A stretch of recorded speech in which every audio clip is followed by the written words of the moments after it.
this round.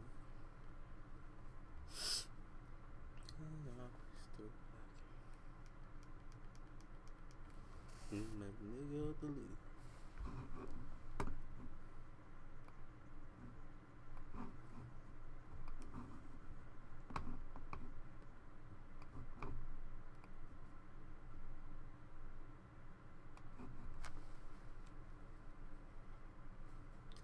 Let me get this posted up.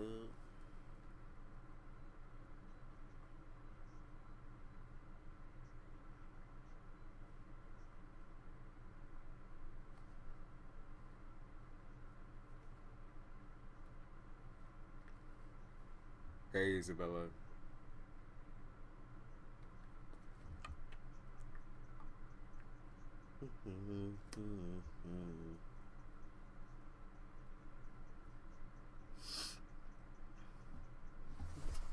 Chair fucking sent me.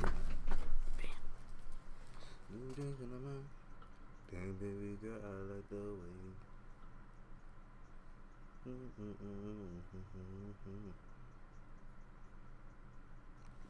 How's the microphone sounding? Is there like any wind or anything blowing into that? Because I need a fan. I need the fan. How's it sound? Let me make a post here.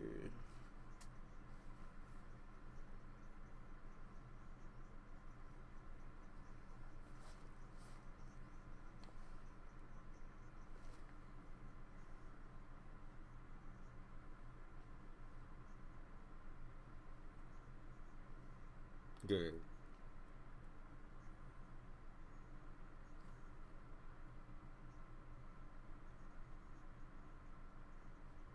Oh my God. I hate Twitter.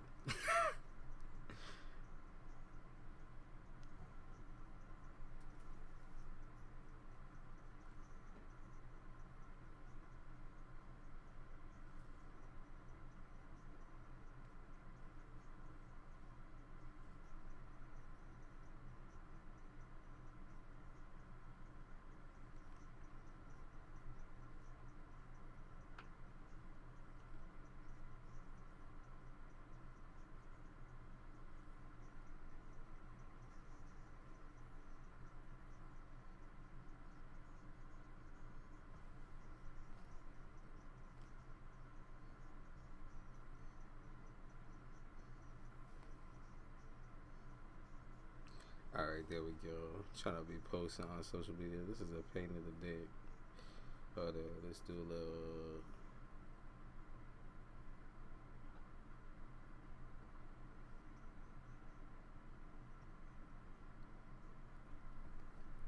Hi, Mystic.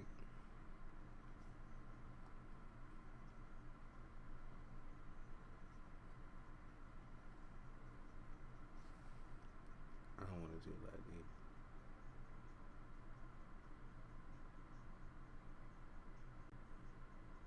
Alright, there we go. We post that.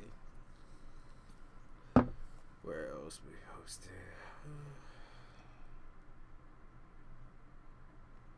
Yeah, Discord is really wishy-washy with what it chooses to actually post.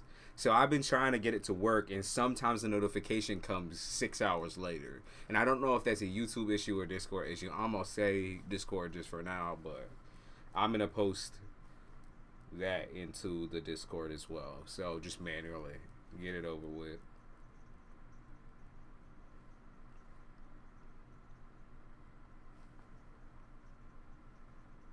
Oh, I see it did pop up, but I don't know if any of y'all got notifications.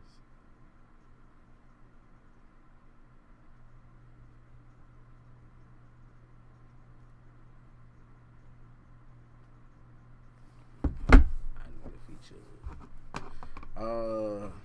Let me also make sure that I put that invite in the description for people who want to be joining the group chat. We ain't gonna be doing nothing like Discord tonight, but we will.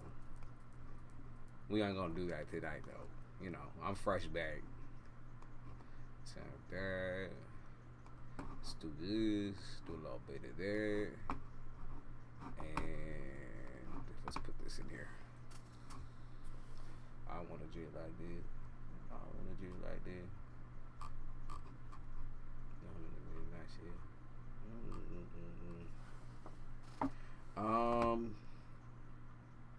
Oh yeah, there it is, right there. Oh. Not close out my fucking live stream. Join our community.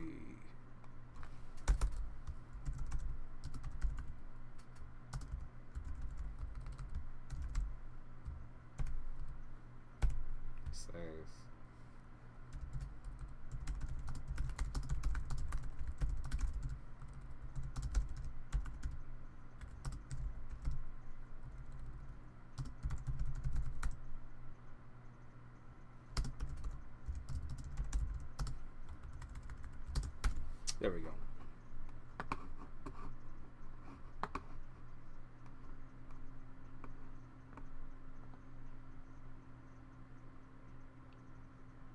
Thank you, Small TV. You said you resonated so well with the feedback you gave. It was immaculate. Thank you. Of course.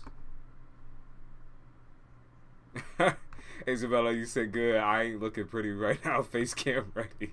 I haven't even. I'm gonna be real with you. I haven't even set it up like that. I haven't even set it up like that. So though we gonna be planning that, I also have to do a bunch of test runs just to make sure that shit actually will pop up on YouTube, because you know how many issues we had before, Isabella. It was a pain in the fucking ass.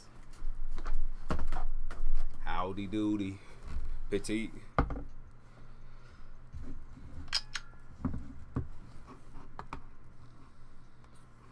I do have all my tarot decks out that I'll be using today. I have about 4 of them over here, and then we got the cards that I've written on too. And I also do kind of like music channeling, that type of thing. So, and all the majority of y'all are new so thus far. Glad I have a moderator in hand, because goddamn, you already know people be wilding. I had 2 lectures, 1 big exam, and then a graduation ceremony. I am tonight. You had that? Was that tonight? Girl, go to bed. Girl, get some fucking sleep. You're drained. Well, at least, if anything, I can entertain you in some type of way. You already know I always got something going on in the tarot world, so. If you see me looking over here, it's just because the chat is right here. Big and blown up over here. And then the webcam is over here. So when I start reading, when I show y'all shit, it's going to be right here. Hey, Mills.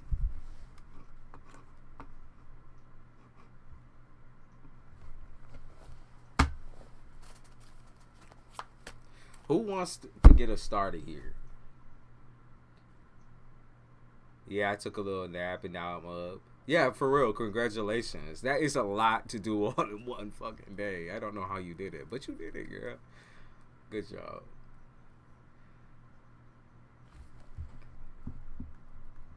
I see the new setup. You see it, DM? Yeah, we see some faces. We see some faces. I miss you staring at us. Eventually, whenever I move here, in the fall season, I will have it set up to where I can actually physically look at you, and then also have my computer like right there. So we ain't gonna be worried about that. The only difference right now is I'm actually using a desktop versus the laptop situation. So you're gonna be seeing me look back and forth, back and forth, back and forth, like Scooby doing it back and forth. But that's just because it's over here, y'all. I'm reading what y'all are saying, trying to make sure I stay on top of it. I'm Cap and Scorpio rising. Hey. Oh, damn. Cap and Scorpio. That wasn't to be shaded or nothing like that, Small TV. I'm Capricorn, Taurus, Scorpio, Mars.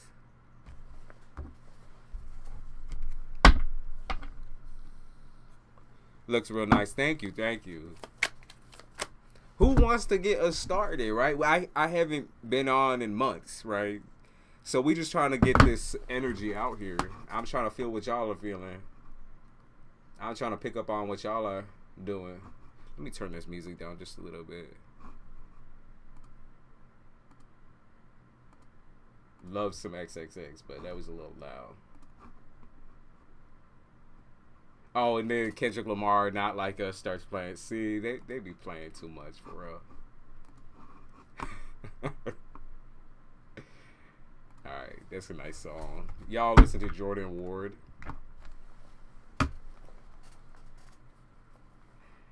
I saw a whole show that someone said that Leo risings are a no. Leo rising, like, to me, it's the passion that scares people away, right? Leo rising to me is like the very, very passionate speakers. So people who practically yell in your face. And like they yell in your face in more than one way. They yell in your face also with the way they dress. That, you know, a lot of Leo rising female got their titties popped out. That's one thing I realized about y'all Leo rising. The titties be popped out. With a man, it's the chest. You know, and I'm over here talking. I saw Jordan Ward live once. Really? He's good. He's amazing. His vocals are amazing. I'm saying Leo rising over here. Wait. Not the yell. Yeah, for real. Y'all talk loud. But it's an anxiety thing, right? You be talking loud because it's an anxiety thing. I understand it. Say it with puff your chest up. He opened for someone I fuck with. Who did he open for?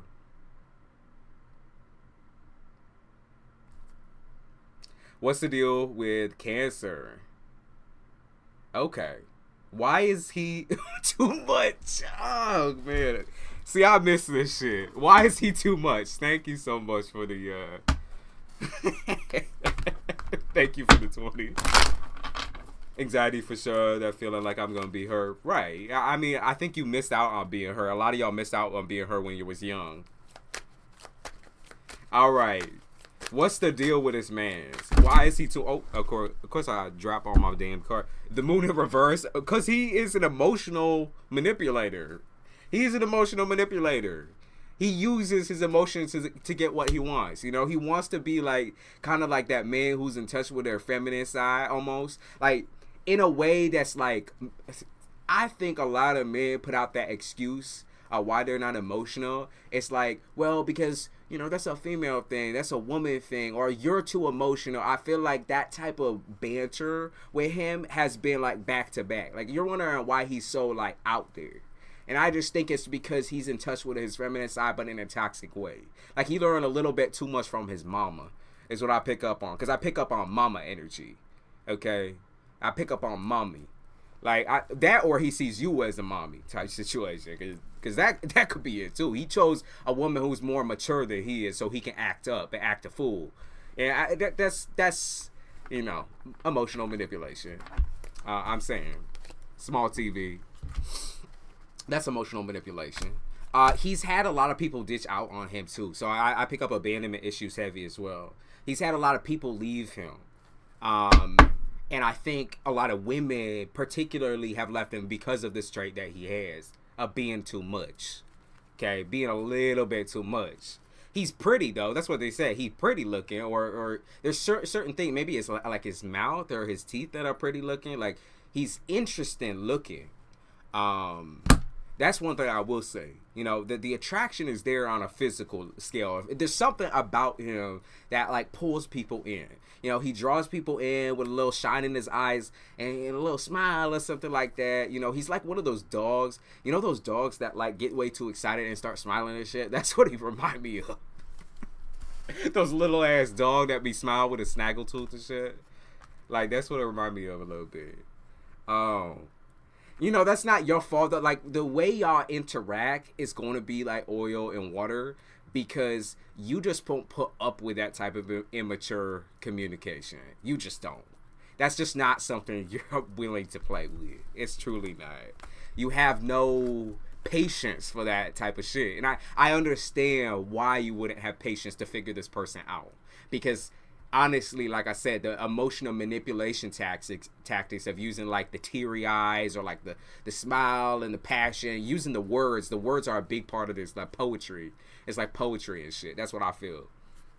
Yeah, look, he has all the romantic language in the world, but can't seem to communicate straight with you. Like, be blunt. And that's kind of what you're missing throughout this situation is bluntness. Like, he's not going to be real with you. He's not going to keep it 100%. He's going to keep dancing around it to the end of time. And that's not something you can afford. You know, we have that limited time type shit. So, not something I will play with. For real. You know, if you wanted to know, like, the outcome of if y'all did end up together, I can also look into that. Are you interested in that? What you think? What you think? You know, are you passing that? Because I could tell, your small TV, you might be saying, yeah, ew, but I could feel it. You know, I could feel the attraction there. I could feel the attraction there. For real. I can feel you in the 50-50. Like, you have one leg over the line that says, I need to cut ties with this motherfucker. And then one leg over the other line, which is like, you know, there's some attention there. There's some, like, you know, it's hot. It's hot, or it's getting hot here. There's something about it. But then there's other things that I can see you piecing together, too. Which is like, make it make sense. How is this man always the victim in every situation that he's put himself in? How is he, you know, like I'm trying to formulate, why is he the victim? Like, he'll talk about his past self, you know. He'll talk very vaguely about himself, but then he'll talk all this shit about everybody else, right? He's that type of person to where, like, everybody that has done him wrong has done him, like, dirty, like, crossed. And he's never done anything wrong. You know, that's his point of view. I've never done anything wrong. You know, why are you looking at me like that? You know, I didn't cheat on. She cheated on me and did this and did that. With half the shit that he be saying, I feel like he did it. I feel like he did. You know what I mean? I feel like he's trying to get that emotional part out of you. Trying to tame you. I pick up on, like, tame the beast type energy. You're not a beast, girl. You're not a beast. I don't know why he views you as intimidating. Right? You're not a beast. You beautiful, right? You beautiful, but you got no time for the bullshit. You got no time for the shit. So, you know, that's, yeah. Cut that bitch off. My suggestion. Melbourne, Australia. Hey, we got the Australians up in here.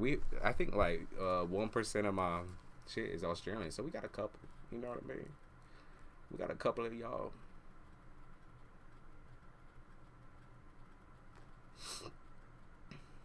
Jody. Yeah, lots of new faces. I like that. Old faces too. I like that too. People willing to listen.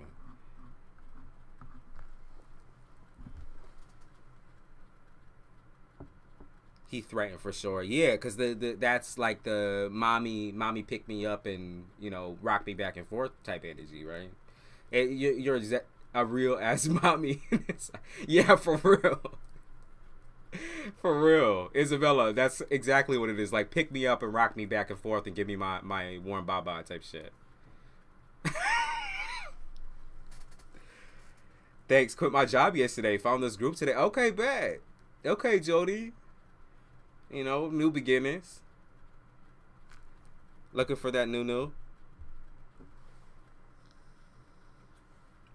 The women that come with a mature approach and mindset, some dudes cannot keep up. I agree with that. I think a lot of men can't keep up with it. And I'm just, that's just on account of being a man myself. I know there were so many different phases for me. You know, I'm not old or nothing like that. But there were so many different phases for me where I just simply could not understand. I could not understand, you know, I couldn't understand basically how I'm supposed to have a relationship with a woman with a past. You know, when I had a past myself, but I felt like at that time that I didn't let it get in my way. But at the end of the day, that also affected the way that I will react coldly to people, right? And so I feel like, you know, some men take it in the means of like using that emotional side to them to manipulate, and others just completely detached. And I was one of those, completely detached. Left that shit where it was at, or tried to. You know what I mean? Therapy, y'all. Therapy. You gotta weasel your way in. Weasel your way in. Mommy uppies type energy. Cheers to new beginnings. Yeah, Jody. I mean, like, what that job do though? You know, I pick up vibes on you too. I definitely pick up vibes on you. In which like I feel like that job had you doing way too many things at once. Like you were taking up way too many people's jobs at once. Like you were doing things you shouldn't. You weren't even being paid to do type situation. Love that you take accountability because a lot don't, and that's where it's at. Yeah, the growth. Yeah, you know, I've been like I said, I've been in therapy now, and so it's kind of like it's a lesson. You know, I look back on it and I can be proud of where I'm at now because I know damn well I made some damn progress. You know, once you stop dealing with goofies, then you know you made progress. Let's be real. Once you start cutting the bitches off, hey, it's crunch time. Hi, Serby. Haven't seen you in so long. Yeah, I haven't been on in months. I had to take a little hiatus. I took a little vacation as well.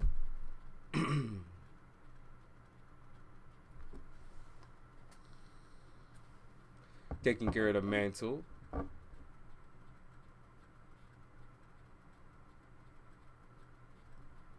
The world is healing. It's doing something. You know what I mean? Like it's I could feel it doing something. It's so much work. It's so much work. And that's all individual work for each individual. All of us need so much work. But it's worth it, you know. We on borrowed time. If we want to last longer, then that's what we got to do. We got to de-stress and decompress. Because that shit trigger cancer and shit. You know, don't, listen. I'm not no medical professional, but I know, listen. I know stress be triggering ailments. I know it. And you said I locked you in the basement and took away your computer. I think, honestly, that's how I felt. Like, throwing my computer in the fucking basement. I'm going to be real with you. Lock me in the basement, throw away the key.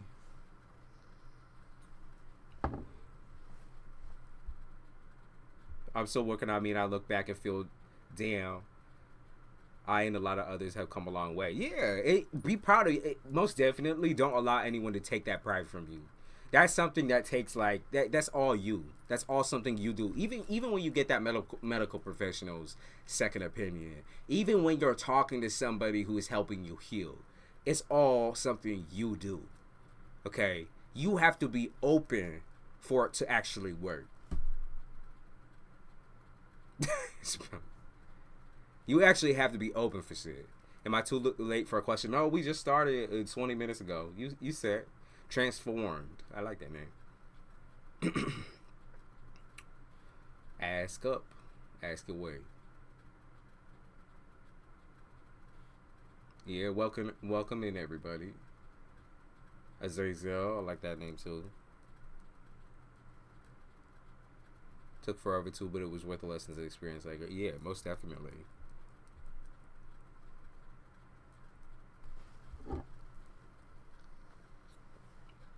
Okay, Nicki Minaj, Sagittarius, channeling through.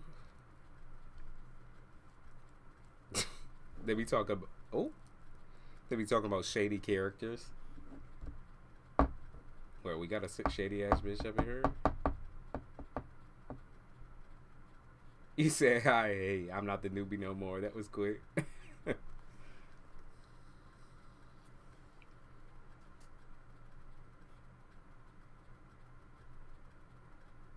Hey, y'all. It's been a second. Also, you know, I kind of looked to see, like, what was going on in the competition world. Not that I really even give a fuck. And as far as free tarot readings, what happened? Did they just dwindle down? Is there like a specific time of day where people be posting free tarot? Because they're gone. You realize all those channels that were doing the free tarot, they disappeared. Of course, like there's people doing like general readings and all signs and love readings and all that, blah, blah, blah, whatever. Word vomit. But I'm saying, what happened to the free tarot readings? What happened to all of them? Am I going to lose my home during divorce? All right. Hey. You know, I'm sorry that you're going through such a rough time, but I'm going to peek for you. I'm going to peek for you. They on TikTok? Oh, for real? They can't be making that much money over there, though. $1 make them holler for real. No, it's 1 cent make them holler, because you don't make much money over there. It takes a long time to accumulate. They don't do them often anymore. I've seen. Okay. And TikTok is kind of a funny thing, right? Because it's so short notice. It's so short. You know what I mean? The quality of that content is just not there for me. It got to a point to where it was profit. I see. So they've changed things around over there. Yo, at the moment that I got on TikTok live, that shit fucking slapped me right the fuck off. They didn't like the way I speak. And so I was like, hey, fuck it. I made for YouTube then. Yeah, I got banned twice for a week. Transformed. You said, am I going to lose my home during the divorce? Let's see. From what I'm seeing, let's see. I don't think you are. I don't see that you're gonna lose. I see you losing some profit. I see you losing some fucking money. I see you losing some change, you know, especially on this fucking case. I see you losing some fucking change. I don't see you losing the house. Yeah, I don't see you losing the house. Plus, I also see that you might sell the house. Is that something that's like you've been thinking about a lot, Transform? It's like when we're done, you know, this situation is all done. So once this is said and done, I am selling this bitch and I am crossing a river or some shit. Or I'm moving to another country, bitch. I'm gone. You know what I mean? I'm gone. I'm free. I'm free. You said hobo. Yeah, I said homosexual and I got taken off the fucking map. A lot of people also say the same about Tyler's tarot. He just be going off. Yeah, Tyler is just that way. Tyler is just that way. He's an Aries. You know what I mean? He's Aries. He's like Aries embodiment. Every time I see him, I'm like, yeah, that for real. He is the full embodiment. Transform, you said, oh my god, yes. Okay, so I would exactly what you trying to do. I would keep going. Transform with selling the house, because like I said, you want to end up with it. It's gonna end up in your hands. It's gonna end up in your hands, and this is gonna piss your ex-spouse off pretty bad, pretty intensely. I want all the profits. Take everything you can get. Milk that bitch. Milk that bitch. TikTok has actually gotten out of hand with the readings. I wondered if, you know, like I said, I've been on TikTok watching like memes and shit like that. And occasionally I'll get the live streams. And I kind of wondered if they have a particular focus on religion. I think a majority of the tarot TikTokers that I've seen, they all focus on religion. Now, I know somebody reported my channel, particularly because there's some women on there that I've watched who said way worse than I have. All I said was homosexual, and that bitch got me taken off that map.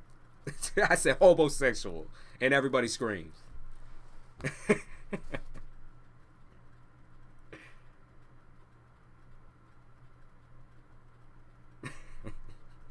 Jesus, man. I say one word. I see you reposting such like in my silly memes. I be reposting. Yeah, shit's funny. They say so much worse. They say some nasty shit too. And they be dragging people in the comments. They be dragging people that don't give them money. The internet has become quite sensitive with their guidelines. I think it's particular. I think there's a hyper focus right now on religion, and not that that's an issue or a problem for people to be discovering themselves in that way, right? But you know, my issue kind of stems with who they end up muting in the crux of that. It wasn't even like 10 minutes. He booted so fast. My intros were wild. This person is popping up like a bad bag of herpes. Yeah, see? Not the dragon by the ears. Yeah, no, for real. They be dragging the fuck out of people. I'll stop by for 1 second. They'll be like, someone's draining my fucking energy. All of y'all are draining my energy. Y'all motherfuckers, y'all bitches and hoes and sluts and hoes. I'm like, damn, dude, y'all crazy up here. So I just, as far as I'm concerned, I'm way comfortable here. I'm way comfortable here. Said, yo, Insta's going crazy. I hope it's fixed too. I can't even comment or follow people, and I didn't even say anything rude. So did someone report your shit? Someone must have got you taken off the map too. I'd stay out of the comments now. I'm gonna keep my baby hairs. A lot of those readers are very scary too. I saw that too. You saw too how it's just interesting to me how someone will make an account and then I'll see like 10 other accounts of the same name in the same profile picture. Like that shit it's wild. I have this sneaking suspicion that they make some of those profiles, or majority of them. You said, I just said season 2 of Bridgerton was better since my account's been fucked. You know who I think it is? Oh, I see. Ah, yeah. Okay. The Pisces from work. Okay, I see. Oh, I watched Bridgerton as well with my lady. It was interesting. I think I love all of the Victorian style outfit. To me, that shit is lit. Like ladies got lit back in the day.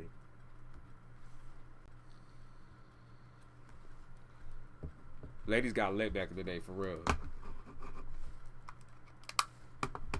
Not the Pisces.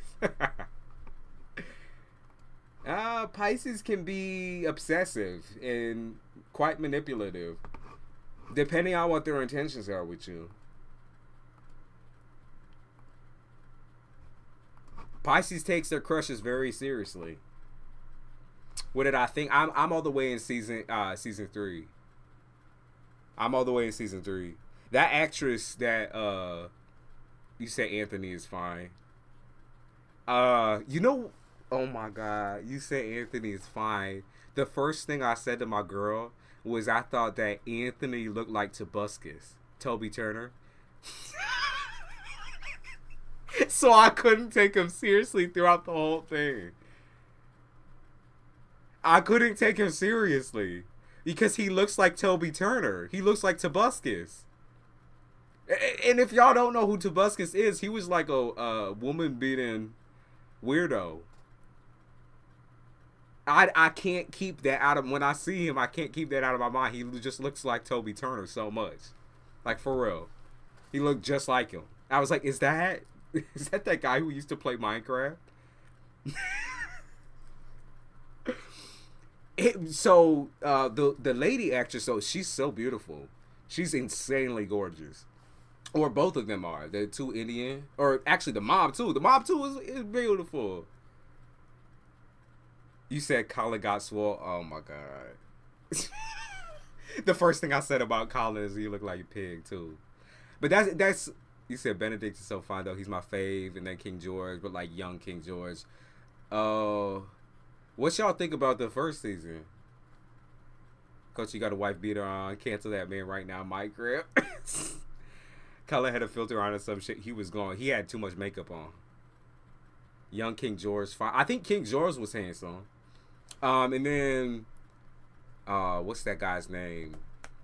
Fuck, I don't remember his name. The mixed one, or the black one, the black guy. He fine too. He fine too. He kind of looked like another actor I've seen from General Hospital.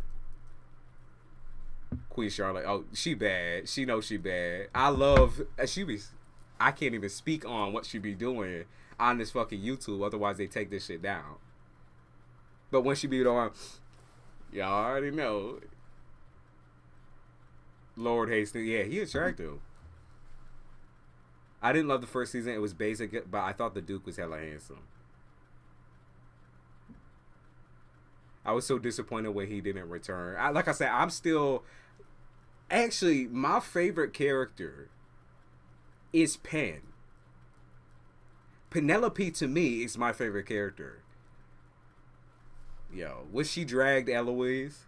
When she was dragging the fuck out of Eloise, she was like, bitch, you the reason why you mad is because you didn't do nothing with your time. You know, I'll be out here exposing freaks. Black Eye in season 3, the Black Eye in season 1, aka the Duke. The Duke. Queen Charlotte is entirely a Leo, for real. Queen Charlotte is goofy. I love her. I love her character. I love her character.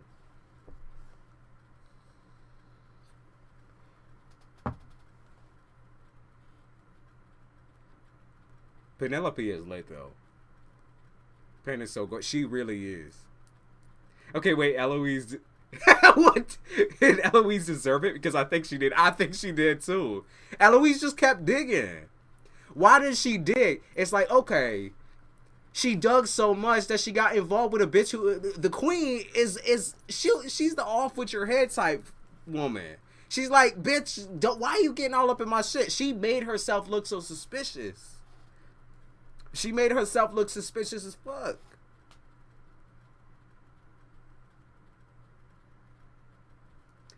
To me, Penn is probably one of the most beautiful women on the show, minus the Indian chicks.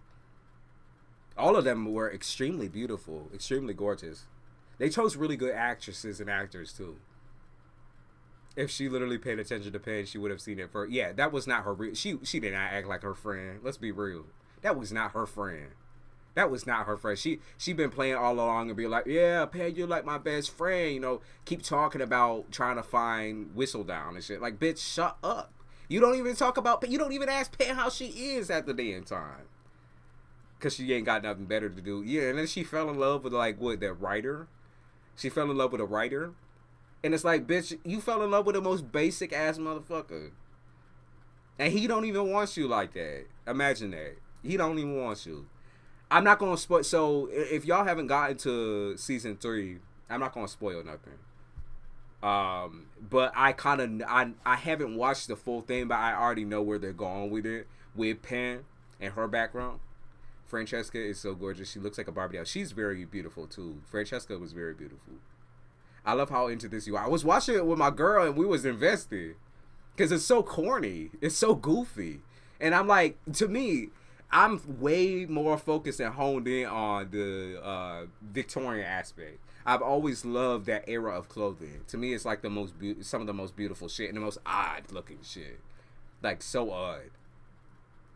I know, when he wasn't even. Yeah, get you some money, girl. Like, you trying to have a voice and shit? Get you a man with some money so you can start publishing your damn papers or publishing your books. Like, how you expect to be famous when he ain't got shit? He broke.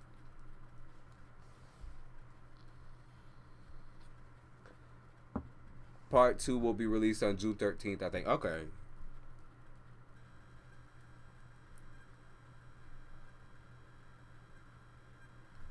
What is that noise? That might be that fan.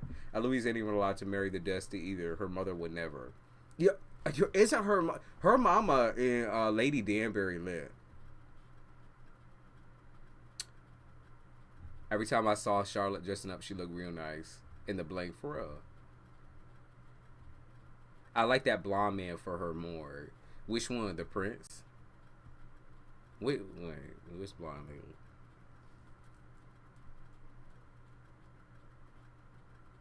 I've been getting requests for those damn gowns. Like, really? Okay, so do you make stuff like that? Do you make dresses in that?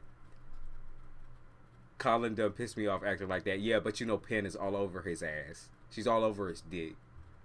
Like, Penn, I don't know why she chose the person with the worst personality, minus the other brother there, the one that it was like doing threesomes and polyamorous bullshit, the art school guy. Like, why did they even add his ass in at all? I feel like he had no character development. He was the most boring ass motherfucker. So boring, dude. It's like a fucking snooze fest with that man. God damn, dude.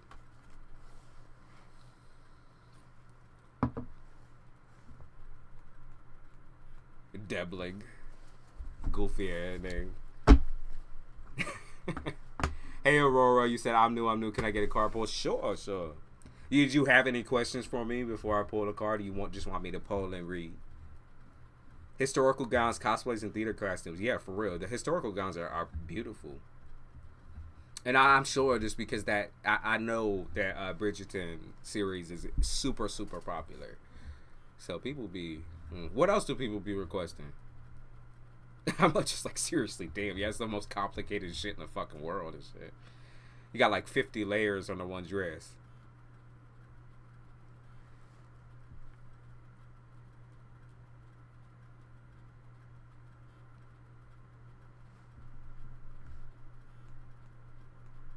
Can I get a carpool too? Sure.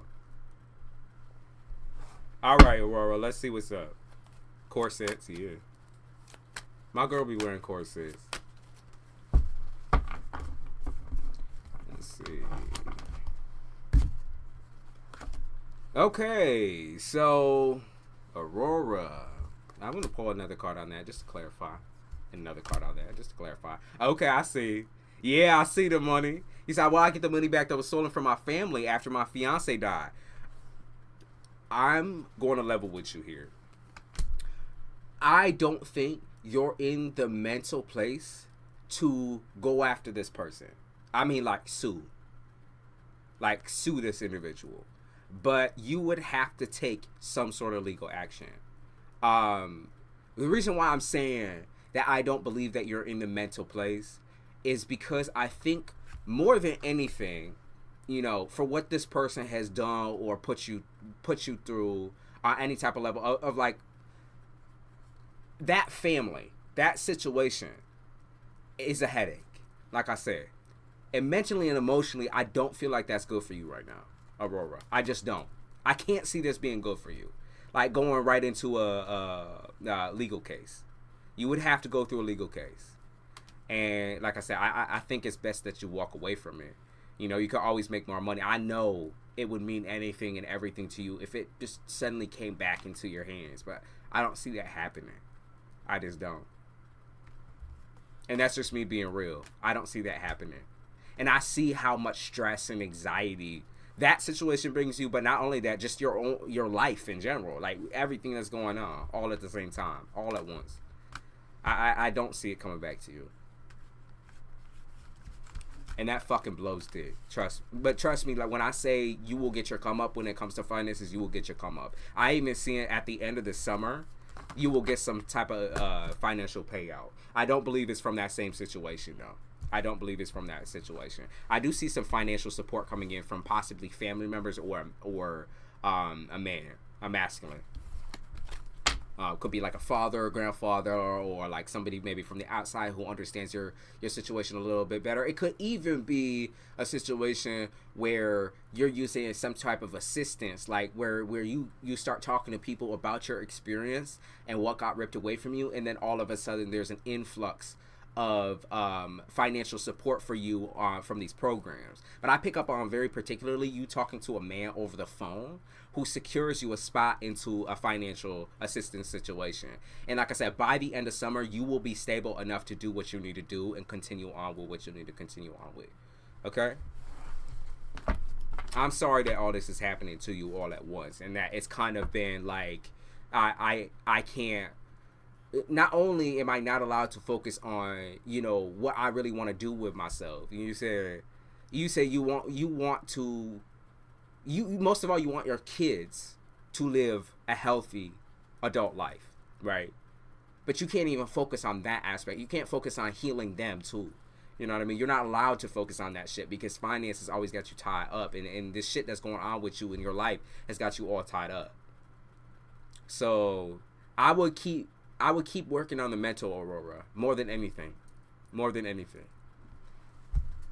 Yeah, I think you can let that go. Let the money go once you get stable enough. And speaking up about your experience. Let's see. I saw. Can I have carpool 2? I am SPG. I have seen you in here, but I will give you carpool. I will give you a carpool.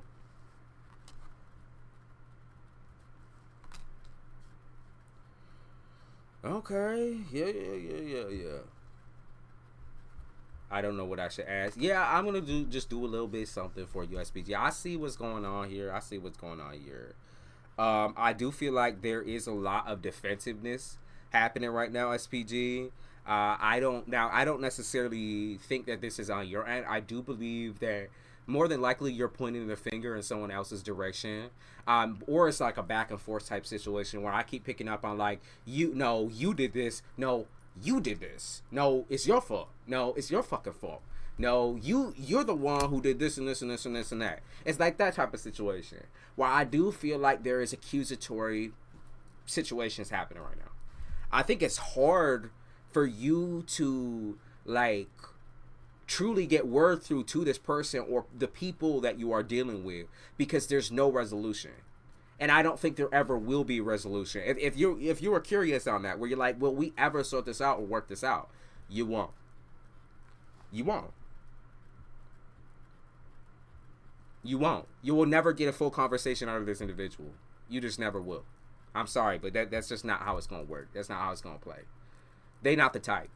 And you not the type to keep waiting either. So I understand that this hits close to home for you, and it's something that you've been waiting on for a long time.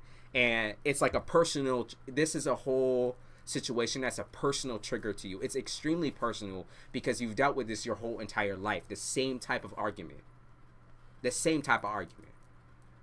But, as much as I would say you deserve an explanation, you also deserve to move on with your life and be happy. Like, yes, it would be great to have an ex or someone to come and take responsibility for what's theirs. But also what would be great would be you being able to move on, even without that explanation, without that bullshit coming in. There's no excuses for what he's done. There isn't. So you need to learn to not snap, and try to fight this individual, because if they really wanted to be there, they would be there. Okay? For you and for your baby. Keep it pushing, SPG. Don't keep sitting around and waiting for something to change with this individual. It never will. Don't keep trying to be accusatory, because this situation is just never going to happen in the way that you're wanting it to. And your child will see that too.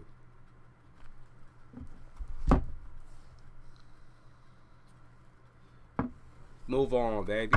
You said I'm definitely moving on now, getting full custody. Congratulations. That's all. Please do that for you. Do that for your kids. That's the best thing a mother can do, is be happy and be totally healthy in her mind, sound in her mind, not choosing a man over her kids. That's the best thing you could do for your children. They will be happy just knowing that you have their back. You have their back since day one.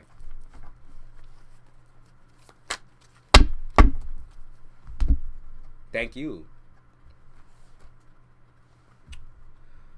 And then I also saw Mills. If you want to ask, go ahead and ask away. You can get a card pull. Do you have anything specific that you would like to look into though first? Because I always like to make sure that like we honing in on everything that needs to be clarified at this moment. You said Azazel, you want a card pull as well. All right, there. Okay, it's heavy. Oh no, it's good. Heavy or not, it doesn't matter. We all here for the same reason. My baby got stolen. Okay, bet. Okay. And you want to know what the outcome of that is? Culture doesn't do recent deaths. Natasha, I can kind of look into it a little bit for you. What kind of gets difficult with dead people is that a lot of dead people have very vivacious means of communication, and they are most definitely more alive, I think, than a lot of people are. I'm gonna be real with you on that one. They get live wire type energy. Okay, so I'm gonna pull a couple cards for Mills real quick, and then Azazel, and then Natasha, because you came in here last. But most definitely I can try for it, Natasha, and see what's up and see what's going on in there. Okay. Their dog meant a whole world to me. Your baby got stolen. I see.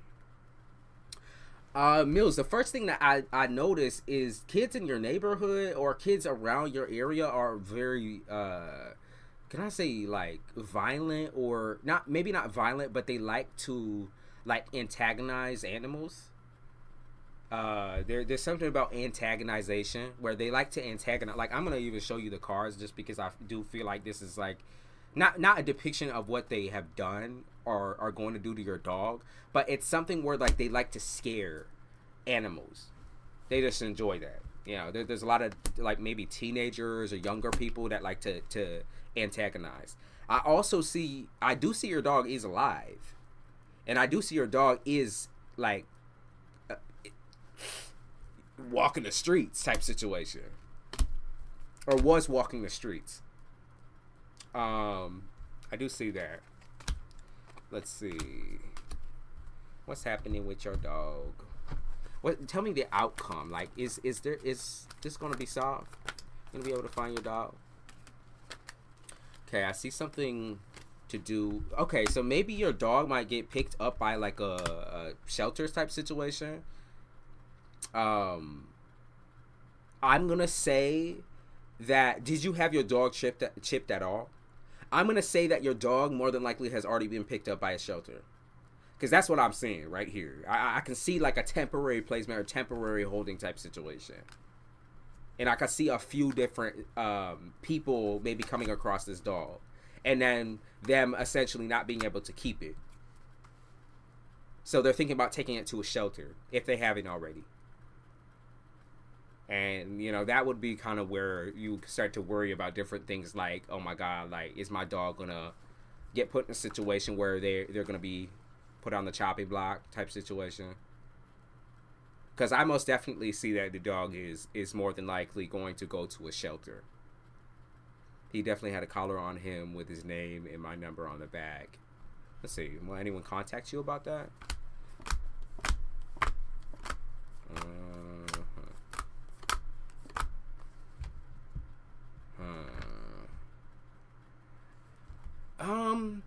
I'm not sure why this individual didn't choose to communicate with you. I see a man here. I'm not really sure why they chose not to communicate to you. It might be the fact that the dog did not have a collar on when they actually saw the animal, when they saw the dog. Like I said, there's certain things to do with the dog getting scared of like kids in the neighborhood or children in the neighborhood or younger folks in the neighborhood. And maybe he just had like, you know, a little bit of PTSD or anxiety and took a sprint in the wrong direction type situation. But I definitely see that he's here, you know, he's alive, you know, and I want to say that more than likely he was taken to a shelter. That or the people are debating on whether they want to take him to a shelter because they can't take care of him. Azazel is correct. There are tons of local rescues and fosters and different situations that you need to definitely keep calling in. I have pics of him, my poor baby. More than likely you will find him. More than likely you will find him. Yeah, I see a man here who has the dog. So there's a masculine that I keep seeing. It's an older man who might be taking care of him at this time. That or planning on giving him up. Look like a man to me.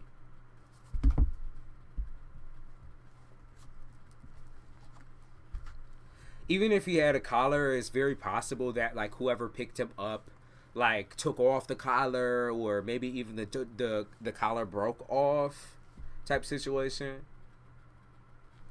Yeah. Azazel, you are correct. Most definitely you need to be putting pictures up. And I live in an apartment. I knocked on all the doors. I don't think he's in the apartment complex. There's an older man though that has him. They took all your flyers down. People are pieces of shit. People are pieces of fucking shit. Oh my God, I can't stand people when it comes to animals. They're incredibly selfish. Okay, then Azazel, you also wanted a little bit of a card pull.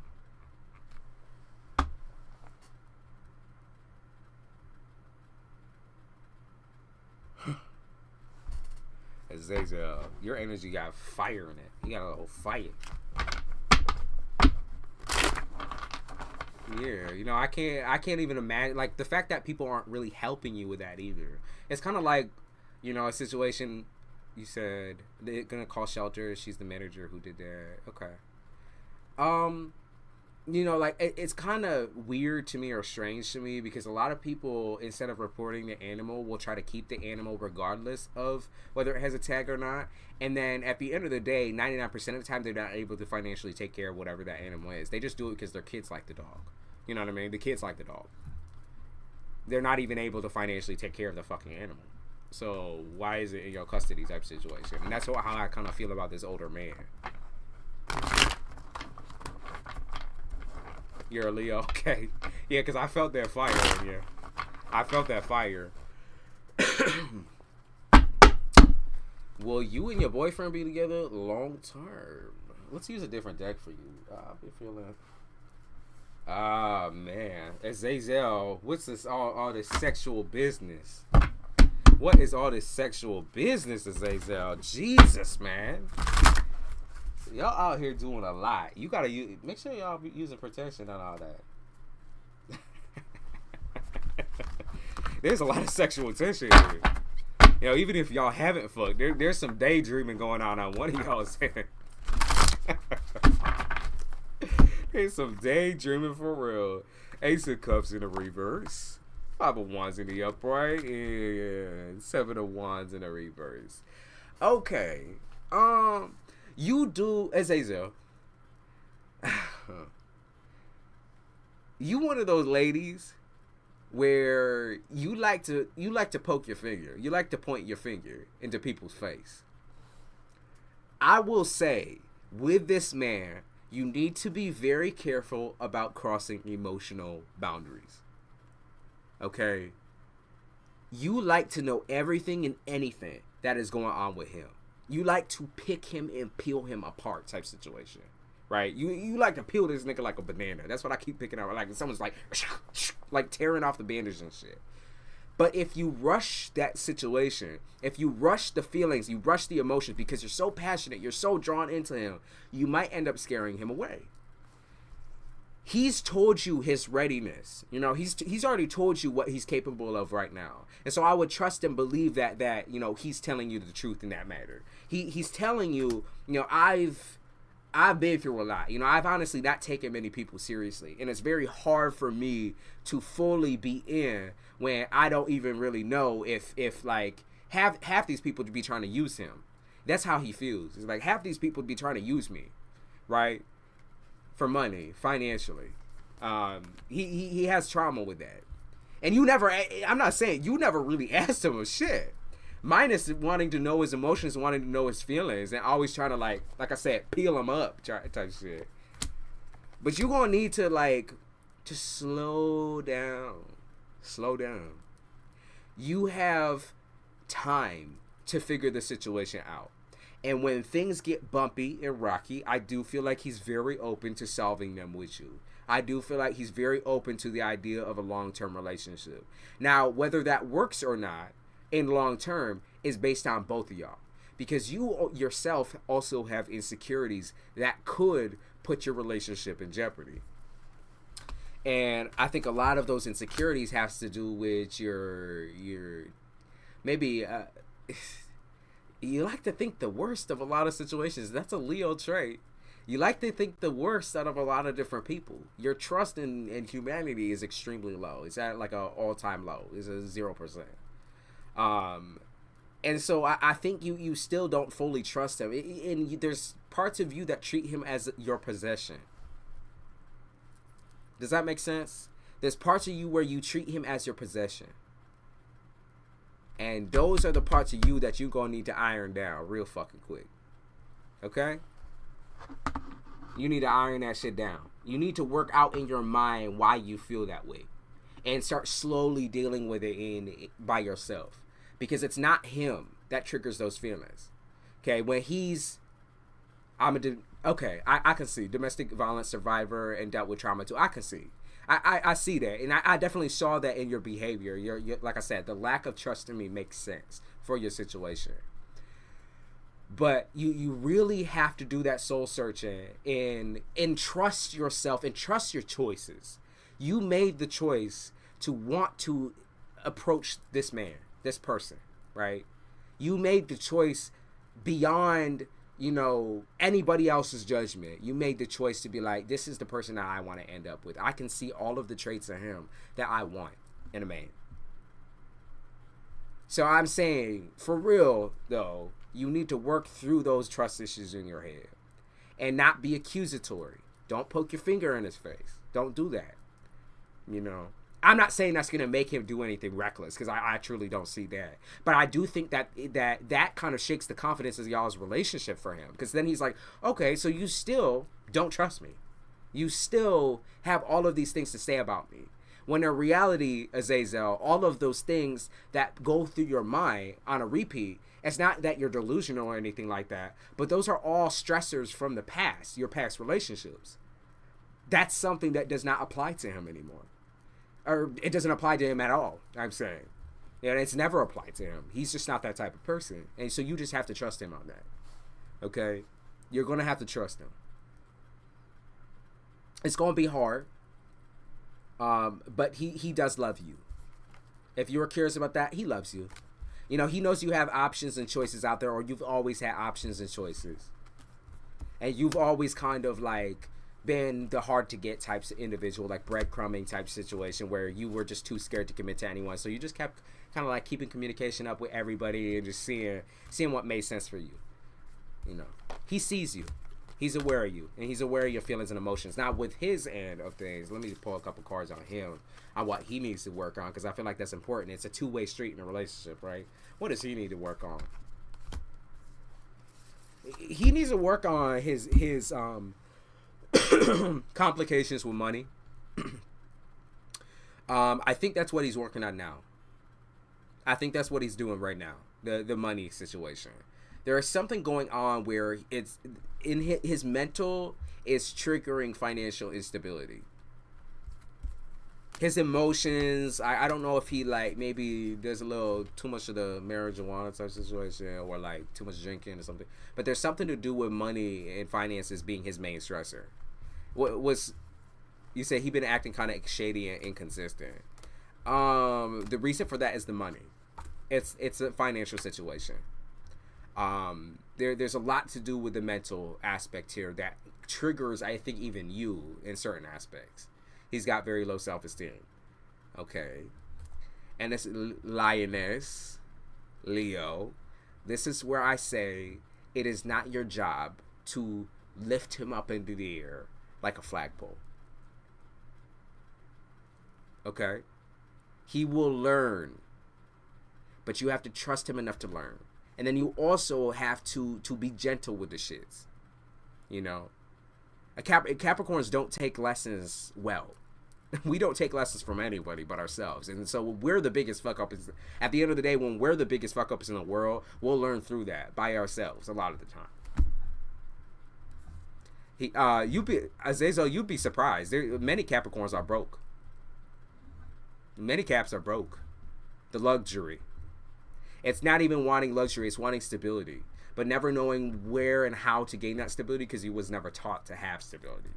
So he's doing it all by himself. You know, and show him that you're there. Show him that you're there for him. Show him that you are aware of his situation and you are there for him in the emotional needs sector. But you're also, for one, you're not his therapist.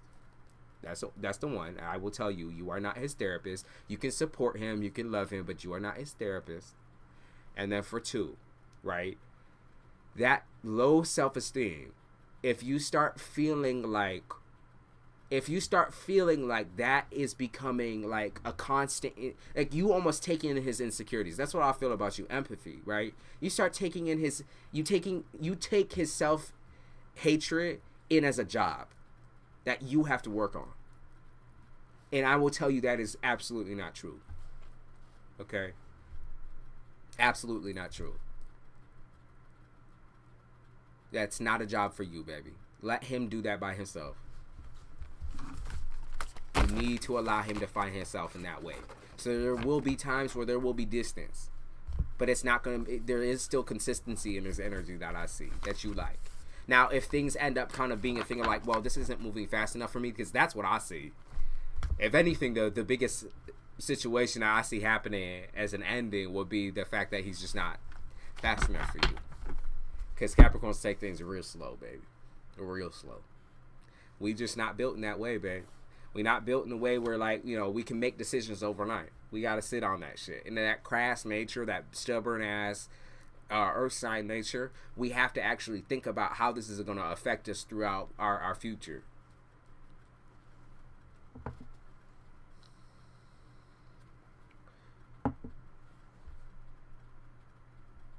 But I'm like, just keep communicating how much you love him, Azazel. That's the biggest thing. It's like you love and respect this man, right? So communicate that. Those are the things that stop trying to solve his problems. Stop trying to solve his problems. For one, don't do that. Communicate your feelings. Like, you're so strong. Like, you know, you tell him your feelings, like how you feel about him. That's what he wants to hear. That's what every Capricorn wants to hear. We want to know the real, the truth, the tea. We want to know that. We want to know how you feel. He wants to know how sexy he is, how capable he is. Those are things that will lift his confidence. Tell him what you see in him. Tell him what you see. And then he can be secure about you and feel confident about you. And then that starts lifting his confidence as well. So spoil the shit out of him with your words. With your words. And he'll do the same exact thing. We will mirror in that way, where we will do the same exact thing to you. If not, he's already doing it. We ain't shy like that.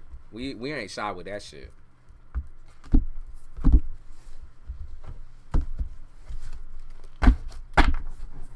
I keep doing that. Keep doing that. That is a love language. That is Capricorn's love language. The softness, the passion, the drive. That's what helps him. Not trying to solve his issues and his problems. Unless he asks for your advice. Remember that.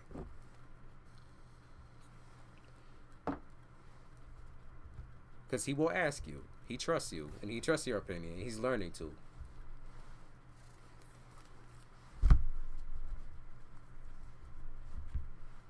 Okay. And then there was... Who else did I see? Natasha, you still here? Natasha, you asked about someone who had passed away. You want some confirmation that there is messages there. If you're still here, I do little things for him to make his day brighter. All of that is, like I said, that is Cap love language. That is Cap love language. And make sure y'all take vacations too together. Like those times where you're out in the world and it's just the two of you, those are unforgettable moments. So, just to make that clear, that's Capricorn's love language. When you make those types of efforts where you can be strong in your all right and he can be strong in his, and then y'all can go out hand in hand and go explore the world together type situation, that is the love language. He found out about me watching Bridgerton, so now he gotta watch it with me. See? The cornball shit. The cornball shit. You know what? If he don't fuck with it like that, he can do something on the side. Like, what I do is I exercise. I work out while we watching. So once I start tapping out and getting a little bored, because, you know, Capricorn just has habits, okay? We have habits. I'm sorry, but we do. We have habits where we sit there and we're interested in, we're drawn into something, and we get just taken away. A lot of time we just looking at you, though. A lot of time we just looking at our partners and be like, damn. Delectable. Caps are home by wood. No, 100%. 100%. But that's why I'm saying, don't go out in your city. Try and travel. When y'all have the scratch together the funds, try to do a little bit of travel situation. And keep it financially responsible. Keep it financially responsible.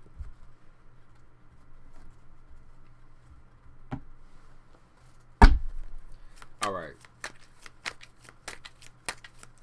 Natasha, and then Ritu, I'll get to you as well. Or Ratu? Okay, so Natasha, here we go. Are you seeing messages from this individual? Okay, so this individual in life, Natasha, was the type of individual where I say, like, let that shit go. Like, let that all off your back. Like, this is an individual who I feel like you had to forgive in order for you to even see this situation as something like sad to you. Does that make sense, Natasha? There was a lot of forgiveness that needed to happen for you that I feel like happened all within the last couple of months when it came to this person that you have lost. There was a lot of different things, you have that same strength as this individual has. You have a very strong personality. You're not, I would say, gangster in a way type shit. You like your own little gangster. And I feel like that, so at times would like make you feel conflicted with this individual that you have lost as well. And I think this person, even in that, like I said, is still a gangster. They're still a gangster. This is the same person, same exact person. Nothing has changed with them. You know, they're just not there in the physical anymore. And I want you to remember this person in their stubbornness. Remember this person in their strengths. Okay? Because that's what he be saying, or that's what they be saying. Or I say he, but it could be just a very, very masculine female as well. Like, remember this person at their strongest. Don't keep remembering the sad and ooey gooey parts. Yeah, because this person really wasn't for everybody. Such a strong-willed individual. I pick up like Taurus vibes, a very strong Taurus vibe, but this could also be somebody who has like Capricorn built into them as well. Very strong. Could also be someone who is a water sign with a lot of earth up in there. So it could be like a Capricorn with a lot of water, or a earth sign with a lot of water in there. I pick up on that as well. Okay. I see. I picked up. Oh my God! They just started. I see dead people. You remember that song with Kendrick Lamar? You are seeing signs. You are seeing signs of them being around you, especially when you they're talking about like physical trips that you've made with this person. I don't know if y'all like to drive in the car together. Y'all would like to drive in the car together or something like that. Like, I pick up on like physical trips. Like, this person makes trips with you on a regular basis.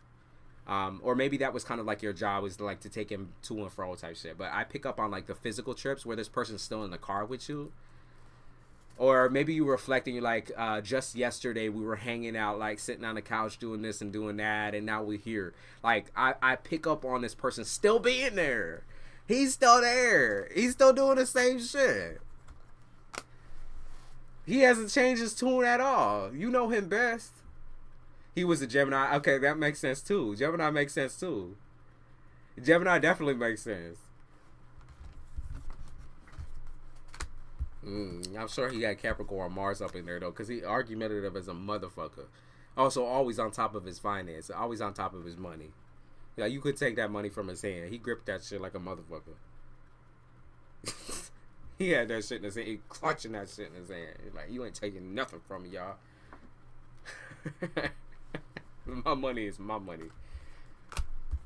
And that's just what it is. Natasha, most definitely he's there. I just want to let you know that. It's such a strong personality. I don't think I'll ever forget that type of energy, because it made my heart beat. I was like this motherfucker is crazy. One thing I would say he requests is, I don't know if you've been lighting incense or candles or something like scent wise really applies to him. Like, when you really know he's around, there's something scent wise. So I don't know if it's, like I said, a candle or like a incense, or there's something to do with that, like a seasoning or something like that he like. There's just something to do with scent or smell that's really applicable. So if you be like lighting shit with him in mind, like lighting candles and you're thinking about him and just like kind of sitting there, or maybe you sitting by fire or something like that, and you just sitting there like dreaming back or like looking at the stars type situation, he's there with you 100%. There's no doubt in my mind he's there. Like, I'll even show you the card right there. Temperance. I'm there for you. You know, I'm there with you. And I know it's kind of like the cornball shit of like, I'm there with you in spirit type shit, but it really is what it is. That's what it is. He's there. So, you know, if you were kind of like second guessing yourself as well, I want you to be clear. I want this to be clear. When you feel that he's around, when you start randomly, it's like, it's still new for you, but when you randomly start thinking about him throughout the day, you know, not only are you going through a grieving process, but just know he's there. Like, his energy's there. That's the reason why you're thinking of him. He's speaking with you in another way. Okay? He's speaking to you in memories. So I just want that to be clear. He's using y'all's memories together to communicate. And I want you to keep on believing in that he's really there, because he truly is. You're never alone. I want you to let... Oh my God. I also pick up on his laugh. Some goofy ass laugh. I don't know if it's like some deep ass laugh or something like goofy ass laugh. A real goofy ass laugh. One thing also I do suggest for you, Natasha, there's going to be a lot of things that come up for you trauma-wise within these next couple of months. A lot of it has to do with your past. So back then when you had, I feel like, taken a lot of different things personally with this man, with this individual. But then there's also just things to do with like your family members where there's like a lack of communication, or there's almost like you keep thinking about these conversations that you have with these people, like with your family, with your past, and how traumatizing they were. You keep replaying it through your head again and again and again. And this isn't like, I'm not gonna try to like throw you into it or like nudge you into it, but I will say therapy is a great thing. It's a beautiful thing. Okay? Because you can say what's on your mind. You don't need to keep it on replay and repeat in your mind again and again and again and again. Okay? So if you're not already there, I think you need to be talking about these memories to somebody. I feel that very strong. Like the memories that keep replaying. You need to be talking to somebody about that. If you're not open to it, obviously you don't have to. You know? Because it's all about your readiness for it. But I would suggest it. Just a little helpful nudge. You said, what about feathers? Anything you feel, Natasha, is applicable to him. He is the one guiding your energy to see that and feel that. So if you feel like feathers or candles or scents or like there's a specific type of thing that he likes, you are correct. He's communicating that to you personally. That's something for y'all to share together, you know, still, even after death. It doesn't change anything. It doesn't. Death does not. You know, it changes the fact that somebody was in the physical, but they're still there for you 100% in past that metaphysical. I try to therapy myself. Okay, so like a good start on that, Natasha, is just writing. If you don't already do that, I would definitely start writing down your feelings and your thoughts. And another thing that really helped me was before I even started therapy in the first place, I listened to sleep meditation. I would suggest that. Sleep meditation of like positive affirmations and that sort of thing. I've suggested this guy throughout the years that I've had my channel. His name is Michael Seeley. And I'm just going to type it into the chat real quick for you. Spelled like this.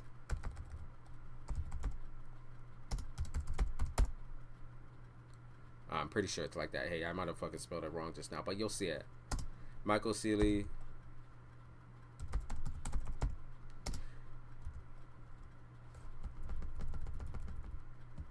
I'm telling you, it's changed my life. Sleep meditation has changed my life. And that's with me being asleep. Like, if you're not someone who could listen to meditation while being awake, listen to it while you sleep. It will train your mind. It will train your mind. It will change your life. It will change your life. It really has changed my life. It's pulled me out of so many different like anxious feelings. Like, you know, when you get massive waves of anxiety when you wake up occasionally, or like you are, you know, when they say waking up on the wrong side of the bed.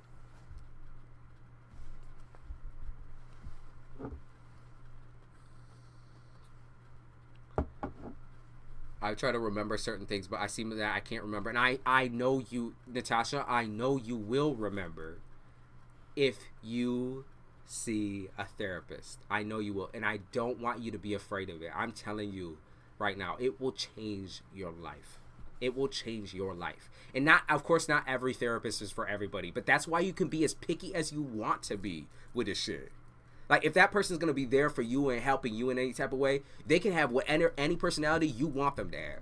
So that's why I'm saying you could be picky as a motherfucker. You can be as picky as you want to be. Okay? Also, frequencies, yeah. So frequencies haven't been as helpful for me, but I think it's just needing to hear someone's voice is like what my thing was. And I think that's what Natasha is dealing with too. Is you need to hear someone's voice. But sleep meditation really brought a lot of different things out of me. My lucid dreaming and everything like that. I used to have a lot of, like I said, a lot of anxiety waking up, or a lot of anger issues when I would wake up, because I'd have like very lucid dreams, realistic dreams. And that changed. That totally changed. I mean, I have lucid dreams every night, of course, but they're all something tangible, something that I can like control. And that's what I prefer, especially as a cat. That's what I prefer, is being able to control every itty bitty ounce of everything.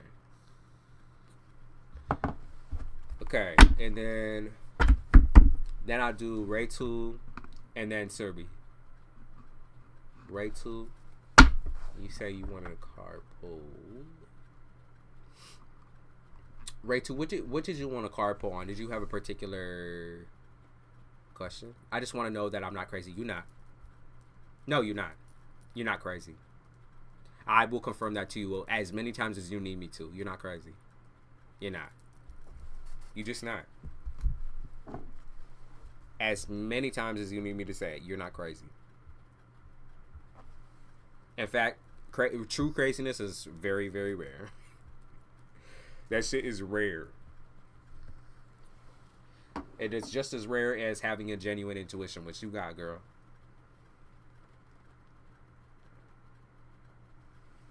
You got it. Confused about my career. Should I pursue tarot and psychic readings as life coach? I would like to have career guidance. I got you.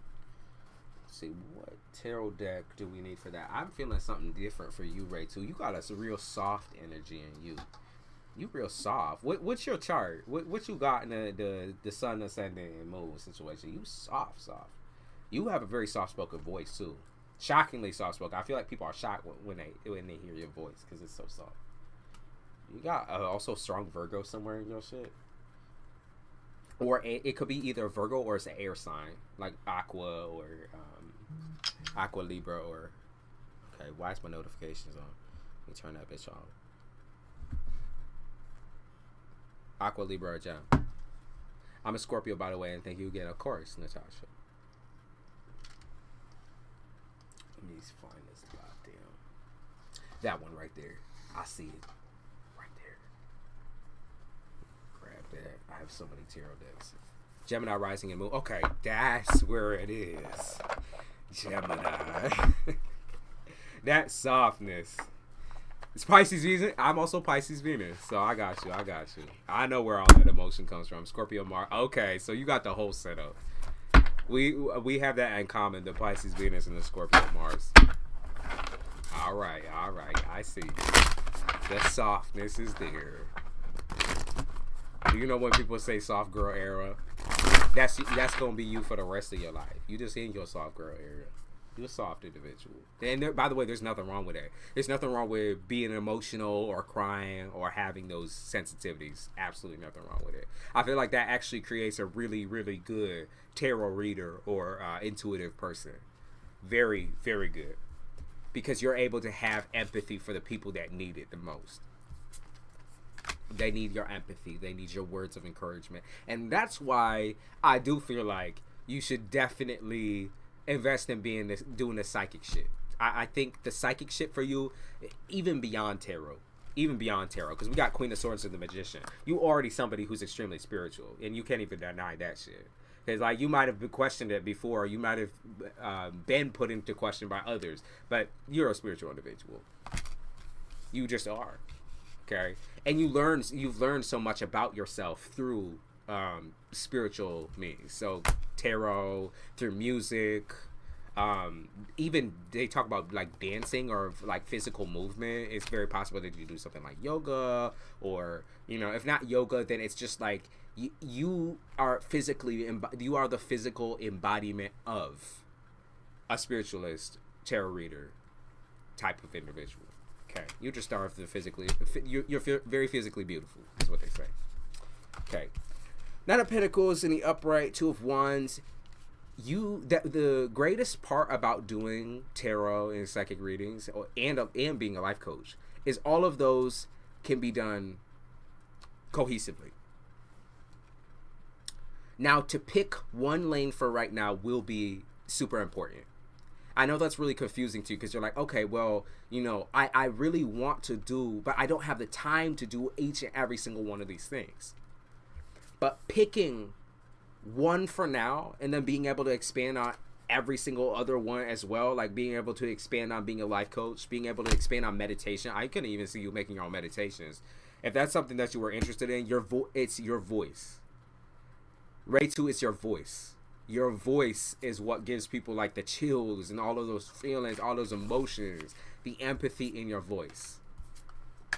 That's going to be what like really gets your start up. So if you are still maybe doing like Twitter reviews and whatever, like doing the Twitter shit or like doing very small time shit, you need to start projecting your voice onto a platform.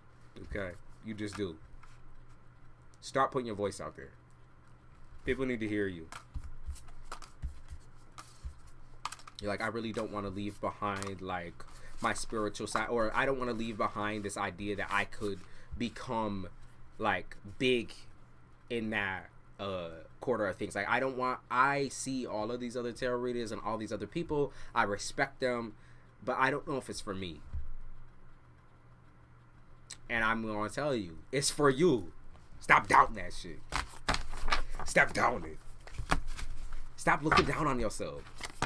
Well, I don't know if I could do this. Like that takes a lot of time. Or I don't know if I could, fully commit. Yes, you can. You absolutely can.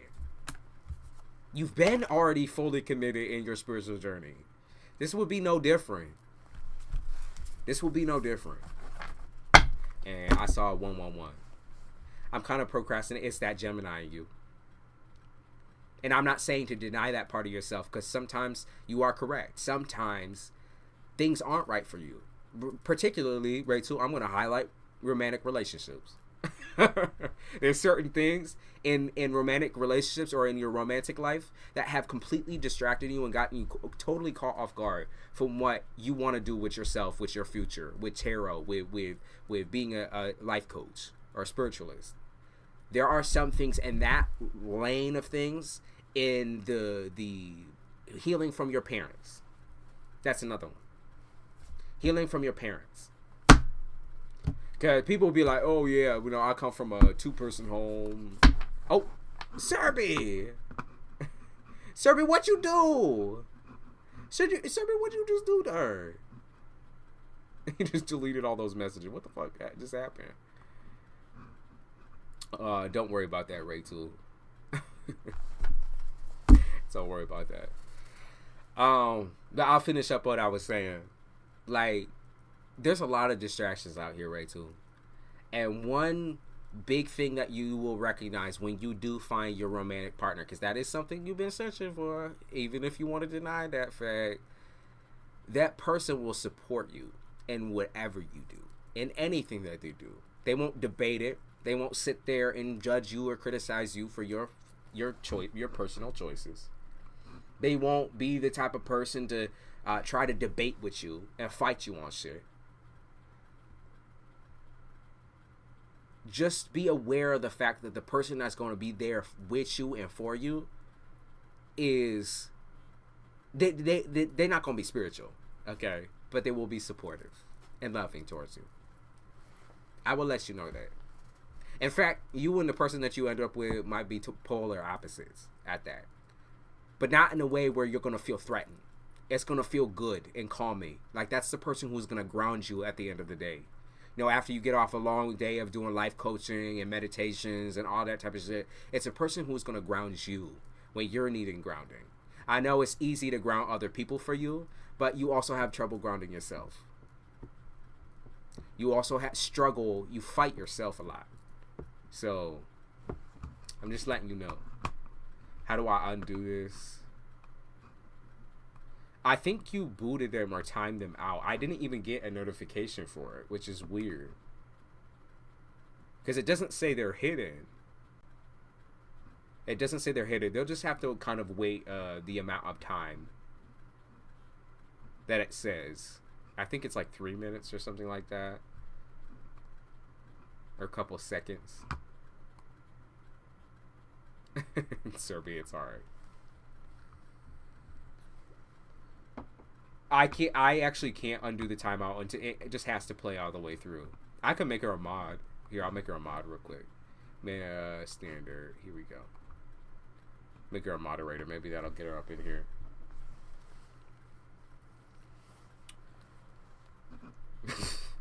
Damn, Serby.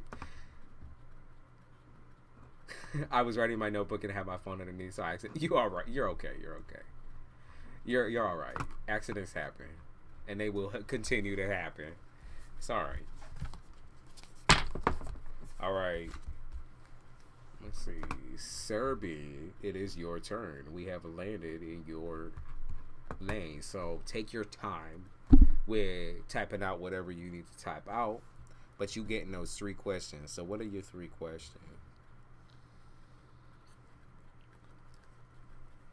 If y'all wondering why I'm smoking, it's just nicotine. You know, I quit smoking for a year, and then I went back on it, and then this and then that. So, you know, we just do the vape. And I get these very occasionally, so I don't be smoking all the time. But, you know, that shit was annoying. That shit was so annoying.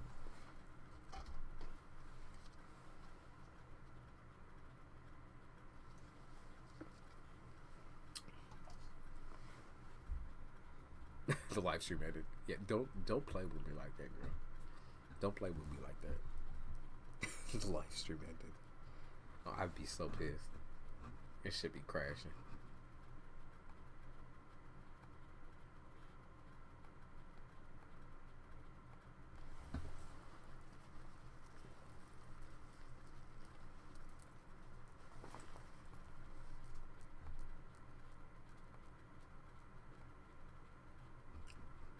Welcome everybody that's been peeping and peeking and wanting a question answered and all that.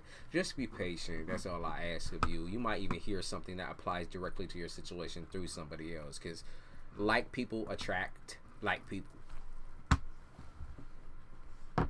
Okay, you said, well, I get my job with OMVIC back. So I was working there, decided to terminate me on Friday because I showed up an hour late to a meeting. I told them I had network issues, and like I took the meeting from my bed, so they found it unprofessional. So they told the agency that, excuse me, end my contract. I apologize. It was gross. I recontact them and ask them to reconsider because it wasn't my fault. I apologize to everyone I could. Let's see. Will they take you back? Hey, Starla. Will they take you back? Good evening. Invincibility. I like that name too. Alright. Will they take you back? I don't believe so. I don't believe so. I don't see them taking you back. I do see you moving on to a newer and brighter job though. I know this was something you got used to. But in a way, I feel like this almost speaks to you getting too comfortable with the situation. It was just, for you, it was easy. And especially for like your travel situation, it was just easier for you. Or that's how you felt it was.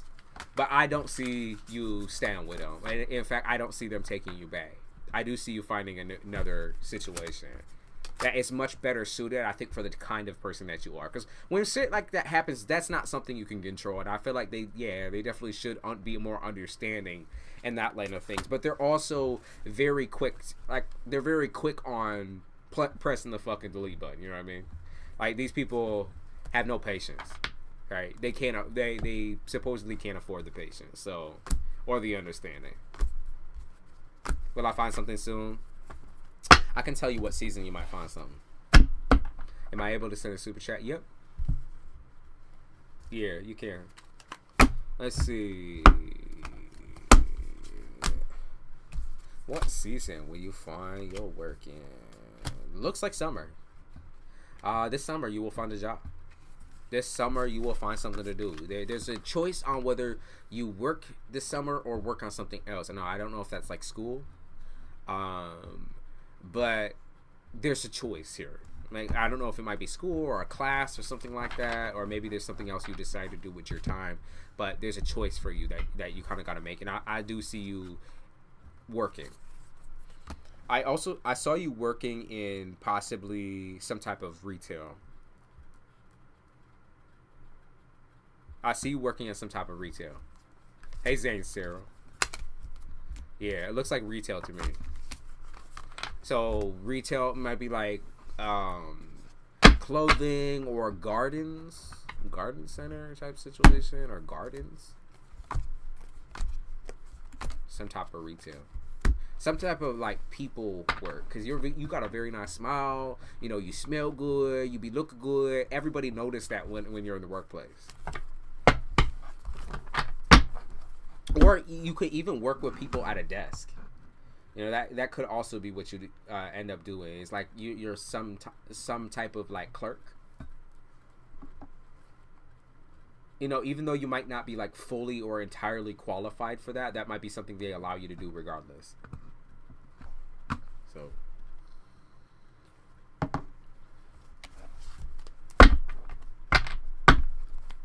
What was your second question?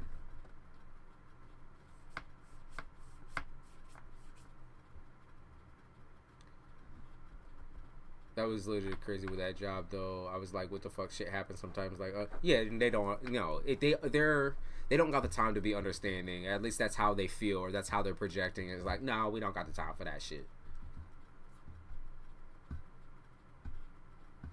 I was excited for this job because it was governmental. It's, you are going to, like I said, I feel like this is the right timing for this, right? Because you have not started school yet. And that type of stress of losing a job when you are actively in school and actively having to take classes and study and do all that shit, that's going to take up a lot of your fucking time in the first place. So maybe it's for the best that you do find something that maybe is a little bit more laid back. Okay? I think that's for the best. I'm going to say that's for the best. Feeling this guy named Garcia. What are his current feelings and next actions toward me? Alright, Garcia. Let's see. Current feelings.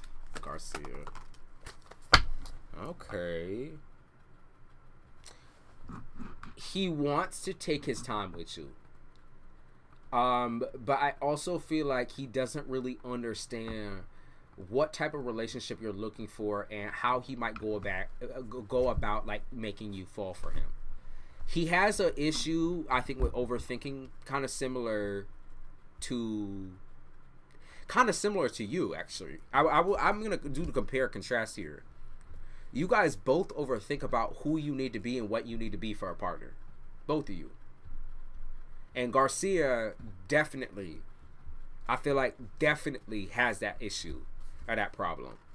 He has an issue and problem of like fearing the end before the end has even been brought your way.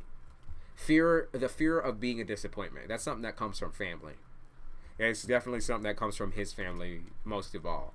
The fear of being a disappointment. And you also have similar behaviors or similar situations in your life where you can actually coincide with that and be like, hey, I understand that shit. So you guys actually have in common that fact.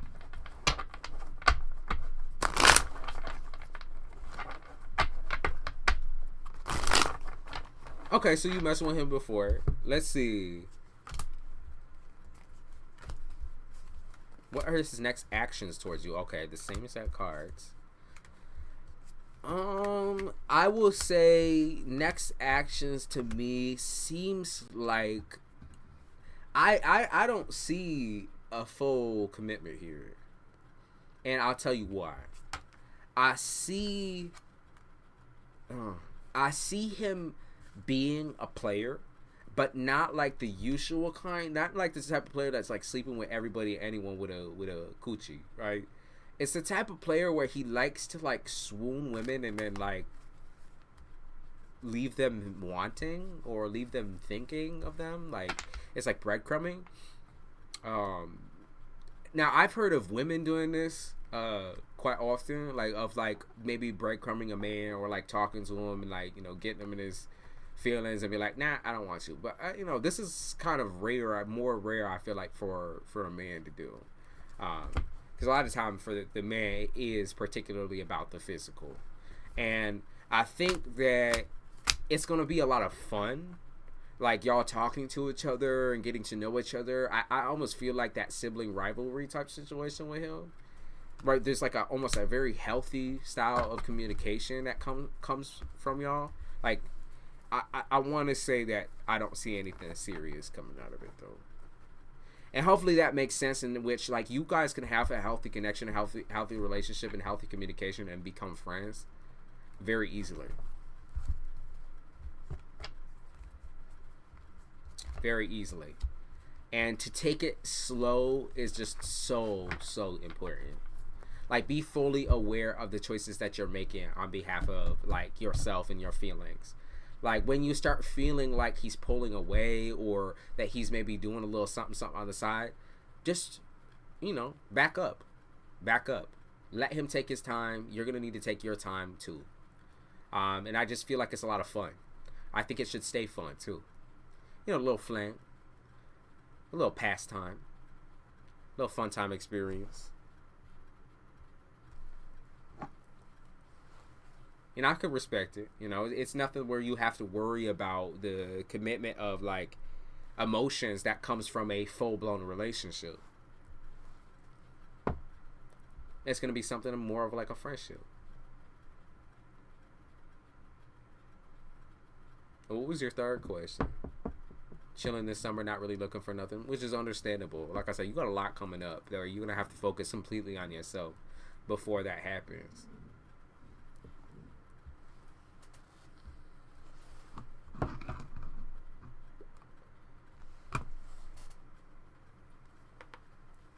Sorry if y'all heard that crack.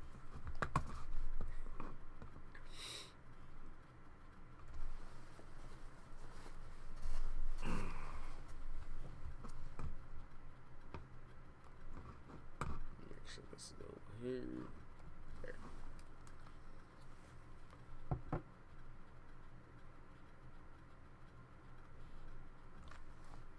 Yeah, it's a flick.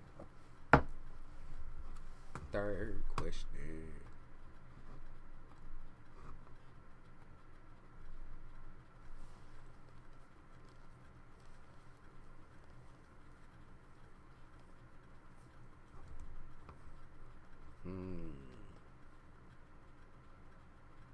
Okay. I'm going to ask what Jasmine's family really thinks of me. Okay. Jasmine's family. What do they think about you?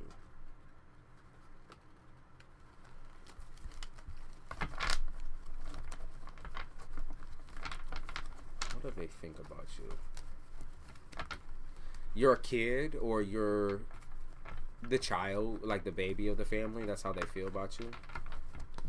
Is that like you're the baby, or you're very well taken care of? Yeah, they also view you as possibly even the black sheep out of both of your siblings or all your whole family. They believe like you're just different. Like you're definitely different to speak to or talk to. Jasmine's family.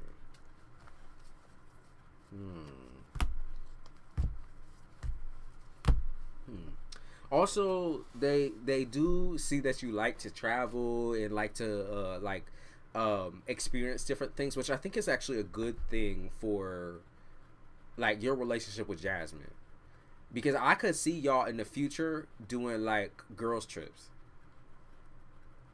I could see y'all doing like girls trips, like all girls trip. I could see y'all actually becoming somewhat of friends. So to me, it don't look too bad at all. In a bad way or a good way, though. In a good way. In a good way. In a good way. I don't see anything bad here. I don't even think they formulated a full opinion on you. They don't think badly of you at all, though. Not at all. Not at all. I could see you having like little trips though with Jasmine and the mom. And their mom. Like you get actually getting really close to their family. No, they don't think it badly about that at all. They just recognize that you're a little bit different in your priorities and you know the way you speak, the way you talk. You're just different. You're also like the only sister, so yeah. They view you as playful as well. I thought the mom didn't like you. From what I see, I could see the Jasmine particularly taking a liking to you, and it's very possible that y'all just go, like I said, go on trips together and travel. With the mom situation, I think the mom just has issues with women in general. I think the mommy situation, she just got issues with women in general. But once she learns to trust, then she puts a lot of respect to you. Like once she learns about you and learns who you are, she'll put a lot of respect to your name. It's just steady for her. When you're blending families, I think that's just the way it is. Taking it slow.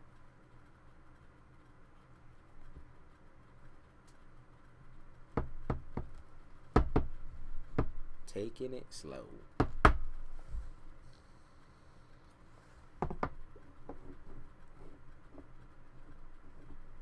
I'm like the little sister she's never had. It's great though. That's a really good experience to have. I think more than anything, y'all will be great friends, like wonderful friends, regardless of what happens between her and your brother. You know what I mean? Like at the end of the day, when you find a real friend, you find a real friend, like a true one. I can see y'all being very close, and it does look like you're going to be going on a lot of different vacations. Another dad really likes me, but he likes everyone. Like the situation with a family dynamic, the mom seems to be even more so head of household than even the dad is. She's very much a strong-willed woman. She just has a very, very strong way of looking at things. Like I said, she don't really like other women typically. I think she even struggles with her daughter because of that. She just has trust issues with women. But once she learns to like you, she likes you. I think a lot of the trust issues probably have to do with money, right? Or finances. Or people using them.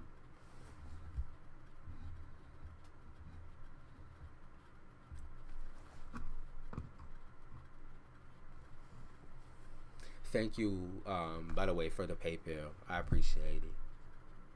Oh, damn, my battery power 2%. I'm playing. 1 second. 1% now. Don't, come on now, bitch.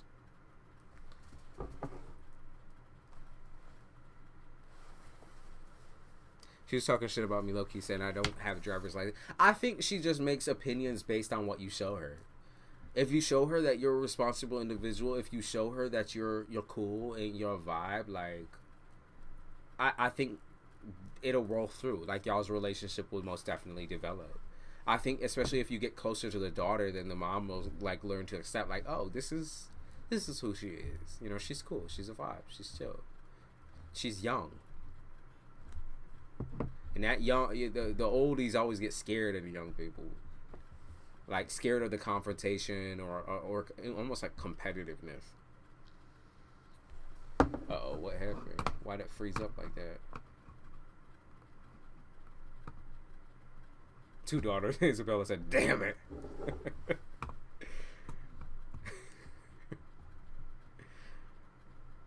Is my lover hiding something from me? What is it? Bello, do you still hear it? They were trying to set me up with these men. I don't know if I would I would definitely trust your own judgment. Trust your own judgment on that.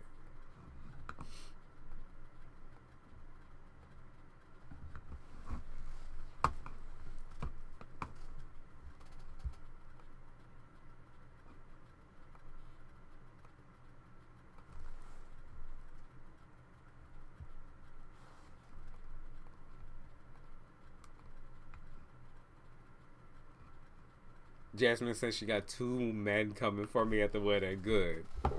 Listen, like I said, if y'all can be the girls type situation, that'd be fun. I can see that being very fun for you. Because you've been looking for friends. And genuine ones at that. What makes $4 million a year? So I was like, okay, what's wrong with him that he's still single? Well, you'll see. Have you seen the physical bits yet? Have you seen the face yet? Have you seen what you're working with? I might grab some coffee in a little bit. Bellowed. Are you still here? But I agree with you there. Like, what is wrong with him where he is still single?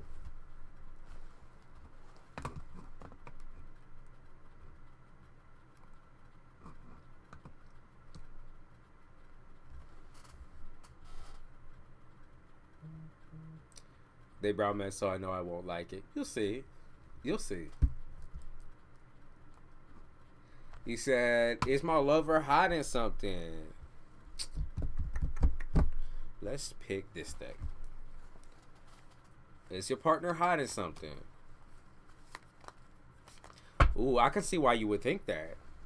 Has your partner been like getting up at late at night or not responding to you late at night type shit when you know that they're awake, when you know that they're up? You know that they're lit. Like I can see something to do with like someone sneaking out or snooping out, or maybe you're believing that's something that's happening because of the time they're taking away from you. Yeah, the Emperor. Okay. Yeah. There's something to do with like possibly someone going out and spending some money. Or I don't want to say like, I don't know if partying is the right word. Maybe it's like clubbing or something like that. Or it's very possible that somebody is using work as an excuse to go out after work and to go with a couple folks type situation.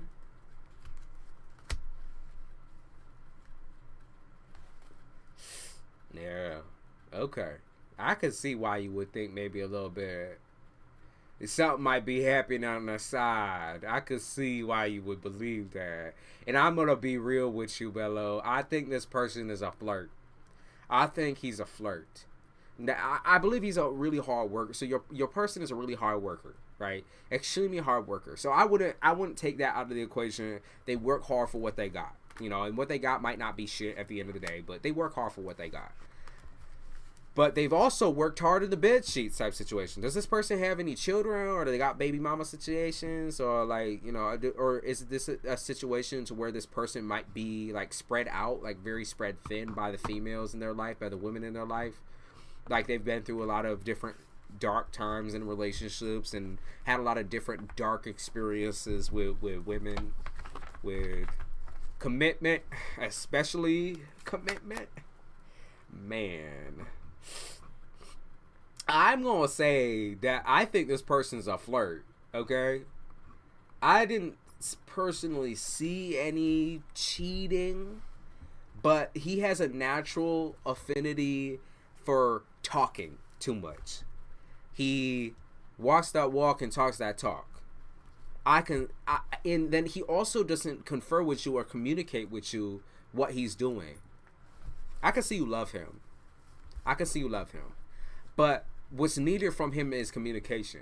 And if you've already told him that several different times and told him to emphasize and told him to keep in contact with you just to put you at ease, those are simple and basic things that he could do that he's not doing. So I want you to kind of look at the situation in a way where instead of thinking about, oh, is he doing this? Is he doing that? I really want you to ask yourself if it's worth speaking or talking to a man who never gives you that satisfaction and that validation that you're needing. I don't think he cheated. I didn't see anything to do with cheating. I saw flirtation, which some people consider that to be cheating. You know what I mean? I feel like he has definitely rough patches with women, though, where his trust issues are really bad, too. He has extremely bad trust issues as well. So he's always trying to move on. You know what I mean? He's always trying to move on. Not just from romantic relationships, but always just trying to move on from, like, his past. Always trying to do something different and try something new or do something, you know. It's a touchy subject for us, so y'all fight over that often.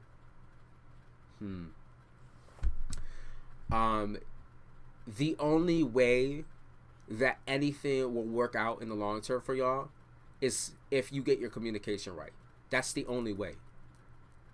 That's the only way.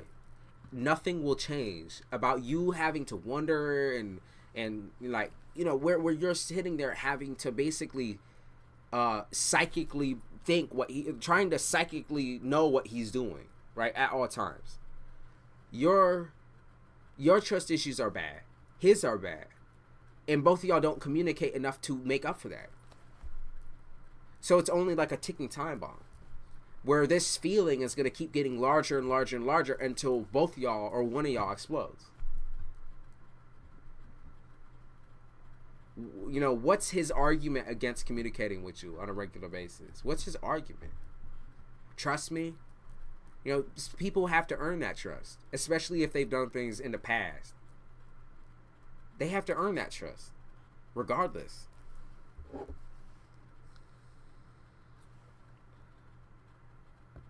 Regardless. But I saw him talking too much, using his mouth a little bit too much, yapping his lips. Where do you think that happens? For what I saw, it could be an at-work situation or an after-work situation, where he might go to the bar, go get a couple of drinks. But I would say primarily what I saw was a work situation. Because, like I said, he's a very hard worker and dedicated worker, but then I see him yapping his mouth a little too much. And I do feel like the flirting happens there with the females that come into there.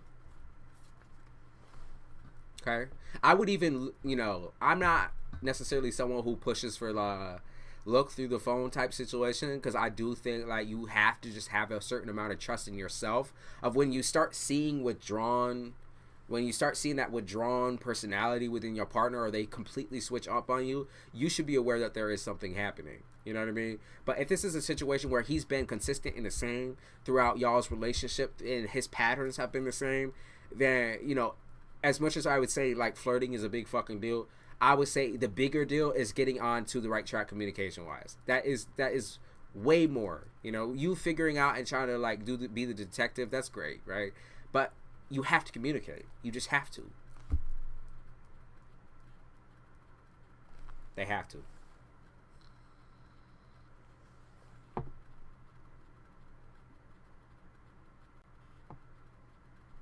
They have to.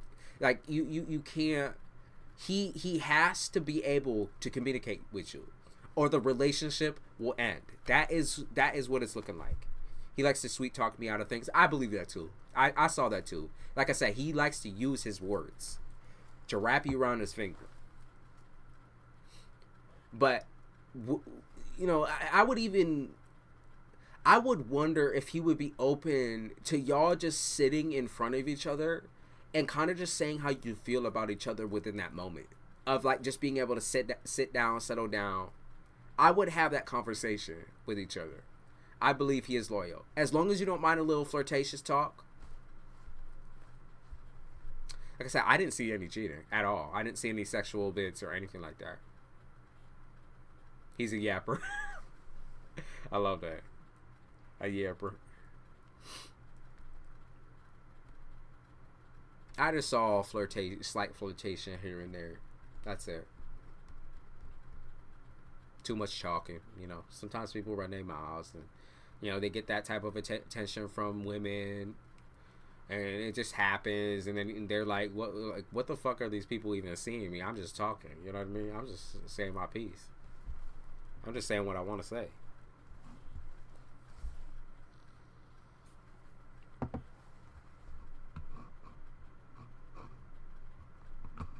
L. Wait, Starlight. He's a car sale. Oh, that makes okay. I understand that. I understand that. You have to swoon and get people's attention. That I understand that. My grandfather was a car salesman for 25 years. I most definitely understand how much swooning that takes. How much energy that takes out of you socially too. So I almost wonder if the issue with him is not like being able to communicate like directly to you, because he does that all fucking day. It's very possible, because he communicates and socializes with people all day, that he just doesn't have the energy. You know, he just don't have the energy. He's been in tears when I've threatened to leave in the past, but I don't know. Oh, I'm gonna say one more thing, bellowed, and then I'm gonna move on to the next person. I think he loves you. I believe that he loves you. From what I saw, he does love you. He does care for you. He cares about the future that y'all have discussed together. Okay, with each other. But here's the big but in that. You know, and I don't feel like there should be a but in love, right? There should be no buts. You should just love. You know what I mean? I will say that the pattern that has happened with y'all communicating, or y'all, you know, communicating rockily all the fucking time, and y'all butting heads all the time, I think there is going to have to be some sort of sacrifice here. You're going to have to sacrifice a little bit of piece of your humility and sit him the fuck down and talk to him about all of these feelings that you've been feeling, and that what he offers you is just simply not enough. It's not enough for you. You're asking me when you really should be asking him. You know what I mean? It's that type of situation. You asking me when you really should be asking him. And if you feel like I said, he's still hiding something, or there's still something under there, then that's gonna you're gonna have to do the soul searching on that, and sit with yourself then, and wonder if that's something that you want to be put through. Okay? I told you everything that you asked me. The X thing and all that type of stuff, that don't matter. This is simply now just about the means of communication. Can y'all get better with that, or can't you?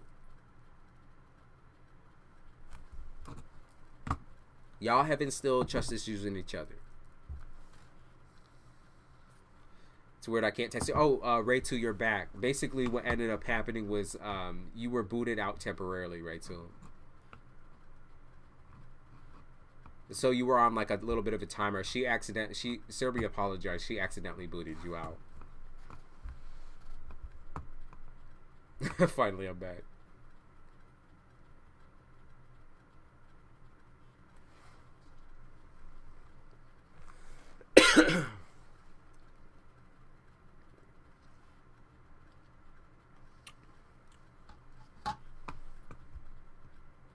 You're so scary. Thank you. You know, I try to break it down in the most realistic way possible. I never want you to feel afraid of the truth. That's the one thing I try to push on the channel. I'm going to tell you, I'm not going to tell you all the things you're wishing to hear from my mom. I'm going to tell you everything you need to hear.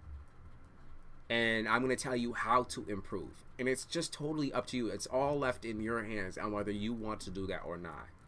If you truly do believe he's the one for you and you can see yourself with him in every single type of way, you also have to take consideration that it takes a lot of work to get to that point to where it is worth that type of commitment and worth that type of struggle together. Like, you have to view the relationship as worth it. You have to put all of those damages, all the damage aside, and push for it.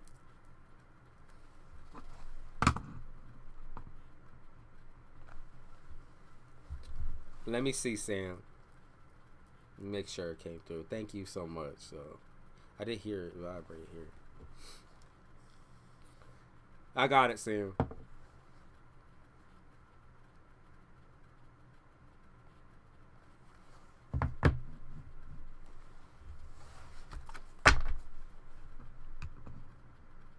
That's the type of friends people do need too. Someone who's honest and wants you to grow as a person. I agree with that wholly and entirely. You know, a lot of people don't have friends. You know, they're lost. Or a lot of people find friends in their partners, right? And there comes like a conflict with that sometimes because you have no outer opinion. You're kind of left wondering and thinking and ruminating on all of that negative and horrible shit. Whether they did that to you or another person did that to you, you're still left scarred, right? Unless you're able to communicate out of that. That's the biggest part. It's just the communication. I also said, but you know me, I'll wait for the last. All right, Izzy. All right, let's see what else we got. 11L22. I don't necessarily know what you were asking. You just said, can I get a free reading? I kind of read about your situation a little bit. I'm sorry that you're dealing with the concussion and feeling down and out and feeling drained. I understand that. Who else kind of was like looking for a reading? Can y'all make yourselves known? Those of y'all that were looking for that reading. About relationships, you were right. I'm breaking generational patterns and building healthy patterns. Yeah.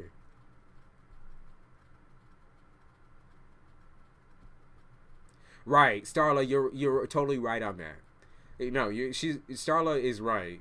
Communication isn't shit without the other person truly understanding what you're saying.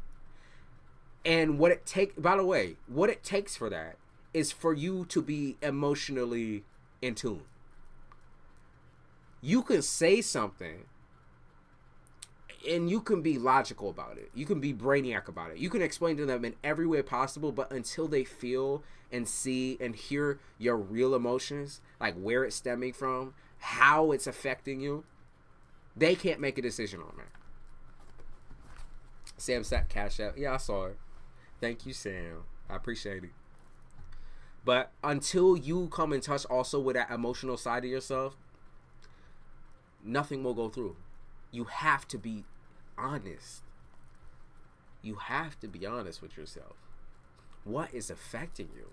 What is making you feel this way? How are you feeling? It's not all just about like that person's actions. It's like how it's making you feel. Well, I feel like shit when you do this or say this. I feel less than as a person when you do this or say this. It's always I feel statements. It should never be a you, well, you do this and you do this. No blame. Simply, I feel. Simply, I feel. Well, you'll know if somebody's not listening to you, because even if they don't respond, some people are very contemplative, so they can't respond within the moment and will decide to respond later. But even then, I think that you'll know if the person is listening if they change their ways. You'll know if the person is truly listening to you and wanting to do what's right for you and with you if they change. You will know. It's all about action. It's all about action. Some people just don't have the words for stuff like that. You know what I mean? Some people are more in touch with I'm all action. You know, I will show you what I'm about. I will show you what I'm about. What's your ethnicity? I'm black and white. I don't mind you asking. I get that all the time because people are kind of like, oh, you know, you look Brazilian, you look this, you look that, you look Asian. I'm black and white. I'm primarily Italian and African.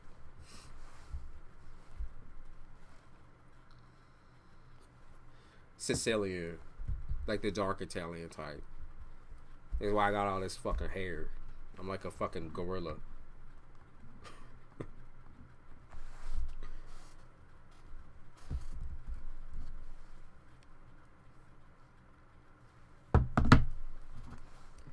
Let's see.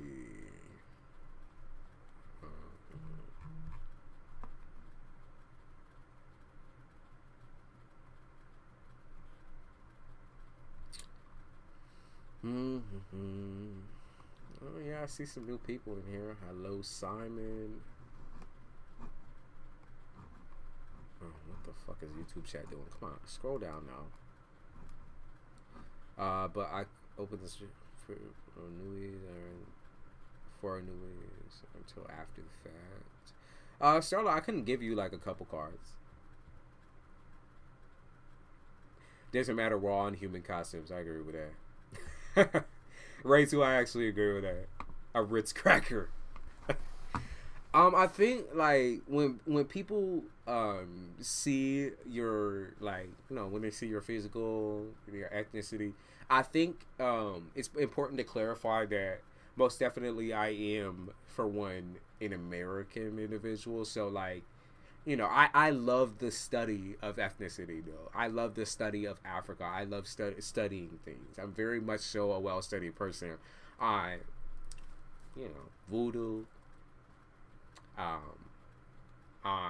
lot of different spiritual type of situations. So like, I definitely understand why I get those types of questions though.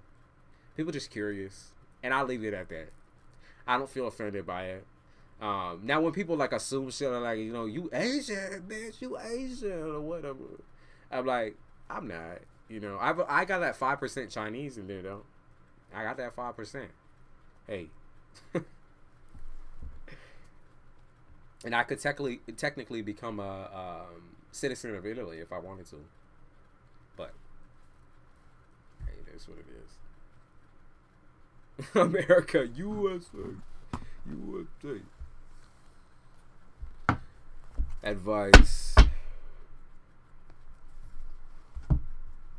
Advice for Starla. And then Sam, I know you here.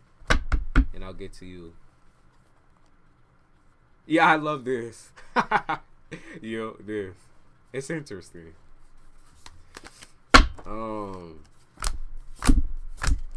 Advice.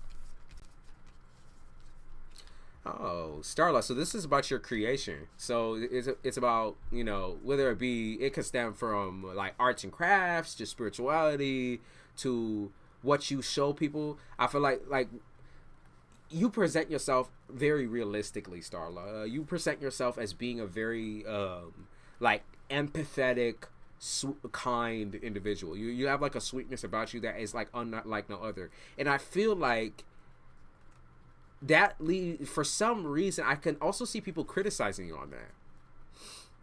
And I don't know if that maybe has something to do with like tarot and stuff like that, or if you post videos on a regular basis, there's something to do with like people spit in your face a little bit because they feel like you can't take it.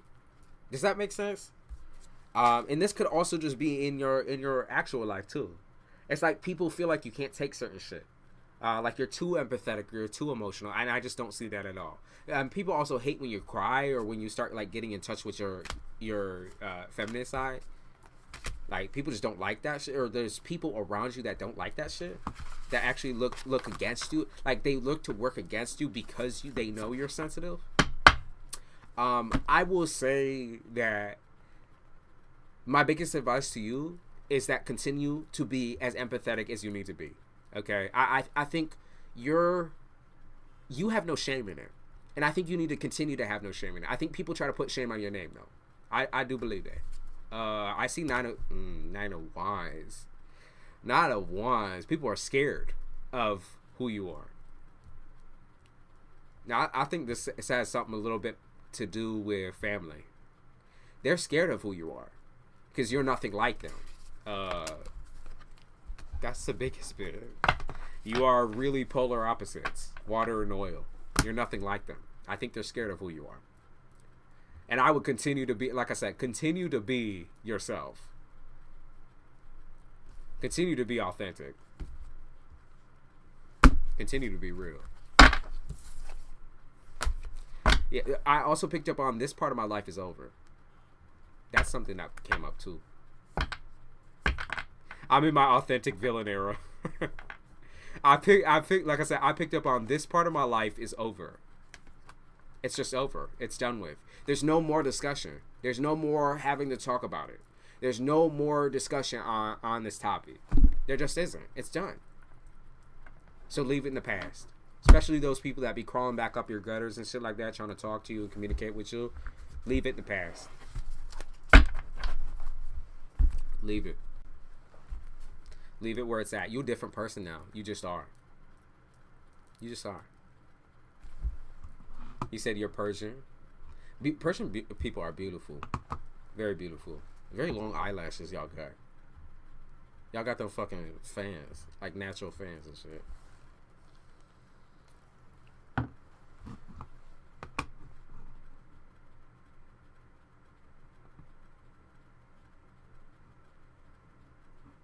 People get intimidated by our authenticity. When they're wearing their facades. Yeah, because you call them the fuck out, right? Just by nature, your existence is like a spit in the face to them, because you're everything that they've ever wanted to be, and you're nothing like them, right? Jealousy, maybe sisters. Is there some, like I said, there's something to do with family in that quarter of things too, Starla. Is it sisters or siblings? Meanwhile, I need castor oil to get them type of eyelashes. I'm using castor oil right here. And it really doesn't even fucking need it. This shit grow out like a motherfucker. I just won't give it the time. Misery loves company. Yep. Alright, Sam. Sam, where you at, girl?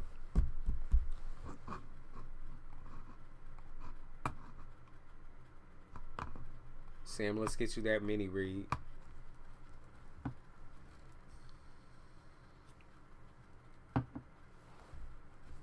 Sam. Don't fall asleep on me now, girl.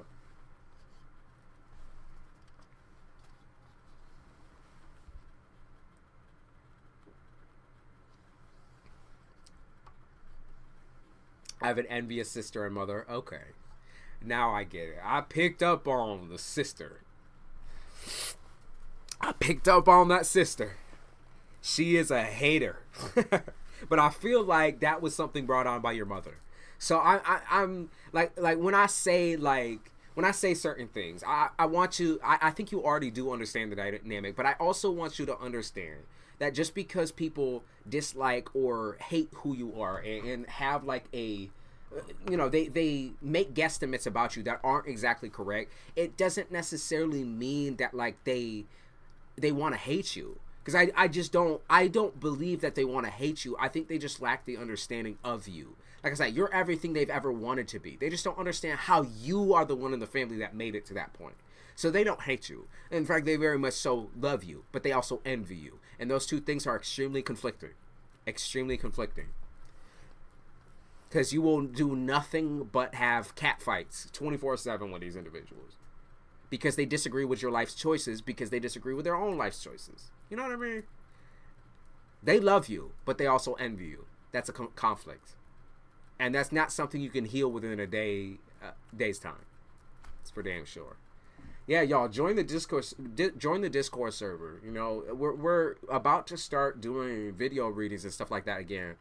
Where we're going to have a bunch of people up in a Discord chat room, and y'all all going to be able to talk. You know? And if you a little too timid for that, that's all right too. You can talk in the chat. But I'm saying we're about to start that shit up again. Where I could put a face to the, you know, energy. That or a voice to the energy. It's constant shoot down on how much I've overcome. They anticipate. They don't recognize you, Starla. They just simply don't recognize you. They don't recognize where you got these traits from. They don't recognize who you are. And they themselves are, as women, should understand your struggle, but they don't. They deny it. They deny it because they, truth be told, you know, they want to stay right where they're at. They want to stay the down bad, shit talker, submissive to like the world, submissive to society. They want to meet society standards. Well, you have gone completely outside the box. And I think that's totally okay. Actually, I know that's okay. Could you share your Discord server name? So it's in the description of this video. Oh yeah, Isabella got me. Isabella got me. She got the invites.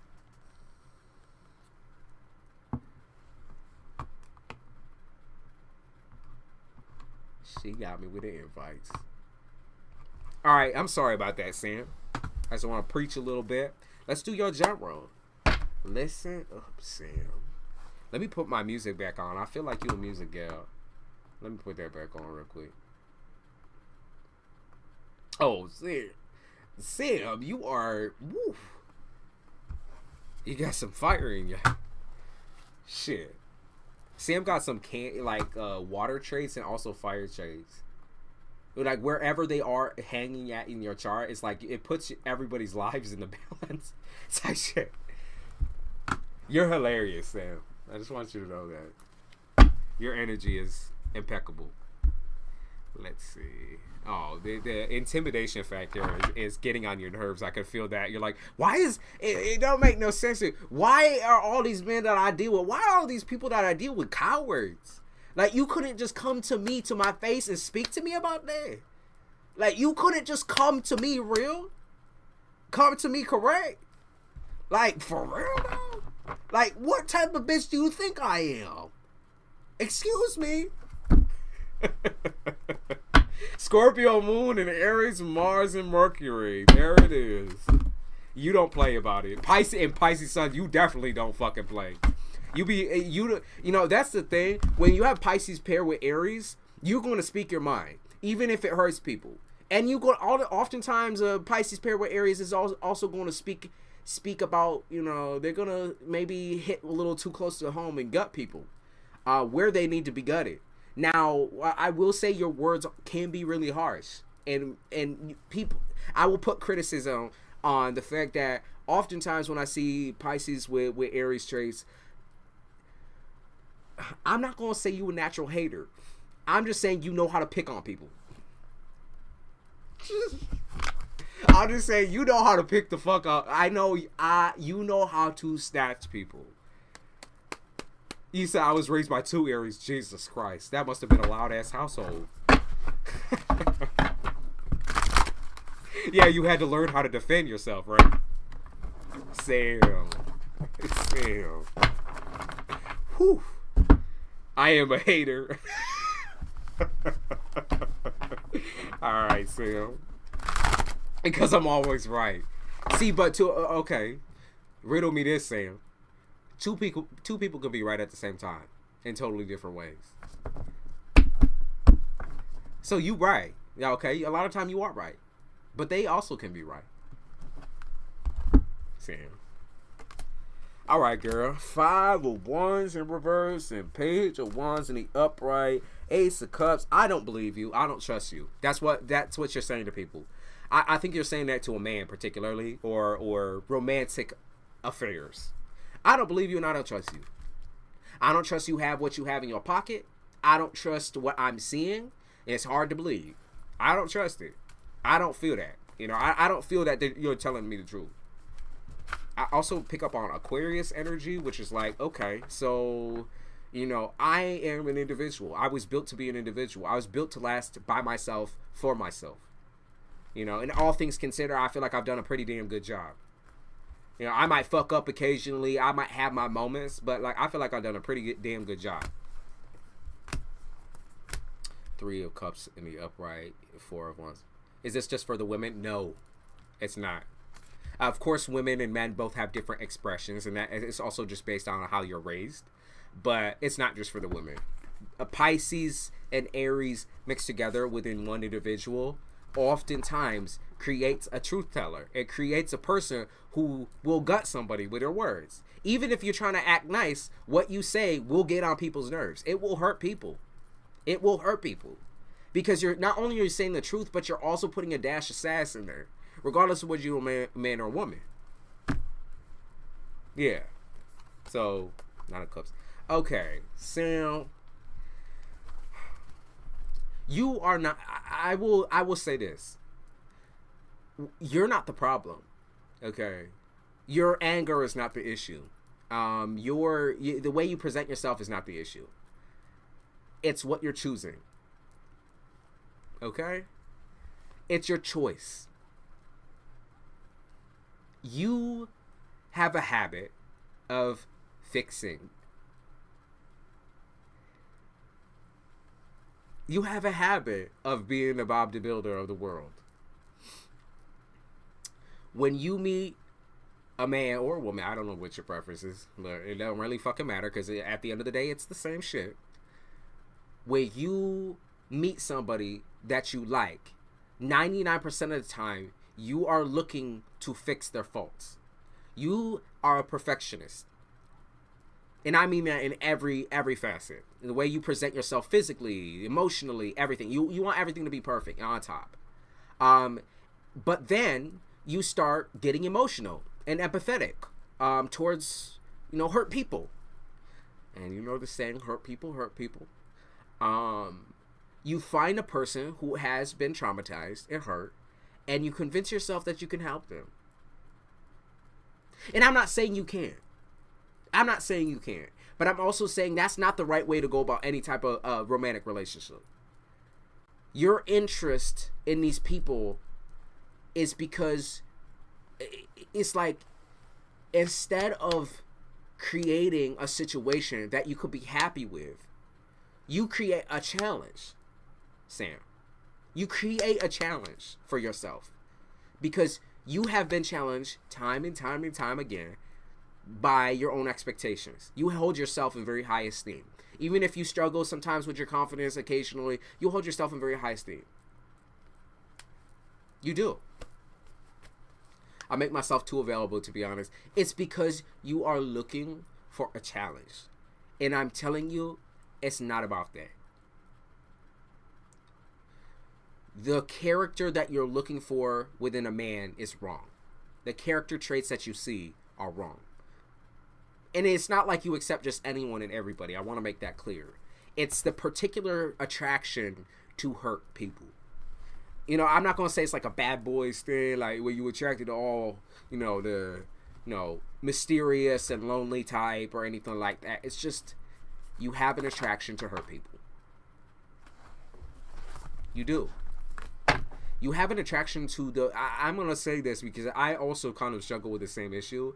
You have an attraction to triumph. To that word, triumph. To people who have fought their whole life. Because you have fought yourself. You have an addiction to the feeling of triumph. When you meet a person who has overcome so much in their life. The fact that they even live to tell the tale. The fact that they even live to tell the tale for you is astonishing. You know what I mean? And you love that. And you love to sit in and hear these stories and listen to their side and be open and available to who they are. You're genuine. And just like you can be genuinely interested in someone, I think you are genuinely interested in a particular feeling. Not the person. It's the feeling. It's the feeling. Oh man. Sam, what just came to mind is you have a praise kink. And I think we all know what that is here. You have a praise kink. You enjoy to be told you're doing a good job. You love praise. And you like to work for it too. You don't mind doing that. Those are all really good traits within a person. To be able to like wait out that experience with somebody. And find, like I said, figure out who they are. You have a praise kink. Okay? You like to be told you're doing a good job. Because at the end of the day, being raised by two Aries, like you just said, nothing that you ever put through was ever good enough. And, okay, I'm going to, like I said, I'll give the Aries their flowers, right? They have raised you to be an incredible, strong, beautiful woman. But what they've also taken away from you in that is your voice. Okay? When you're unhappy with something. You kind of just had to roll with whatever the Aries will put you through. You had to roll with it. You had to roll with the fact that, like I said, you would never be enough in any corner of anything. And that's why you're settling for the low life type individual. Because you're like, at least a person who's done like this horrible in life can accept me, right? At least a person who's been through this much can accept me, right? Like, oh, like, okay, this crackhead can accept me Because like I said, I'm never good enough for anybody else. So, you know, I mean,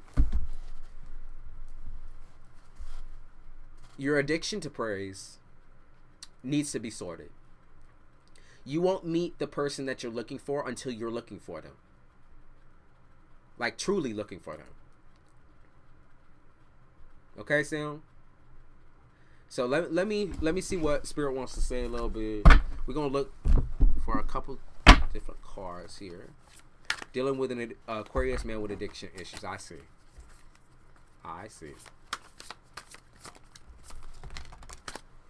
I saw it. 7 of Wands in the upright, Page of Pentacles in the upright, the Empress. Okay.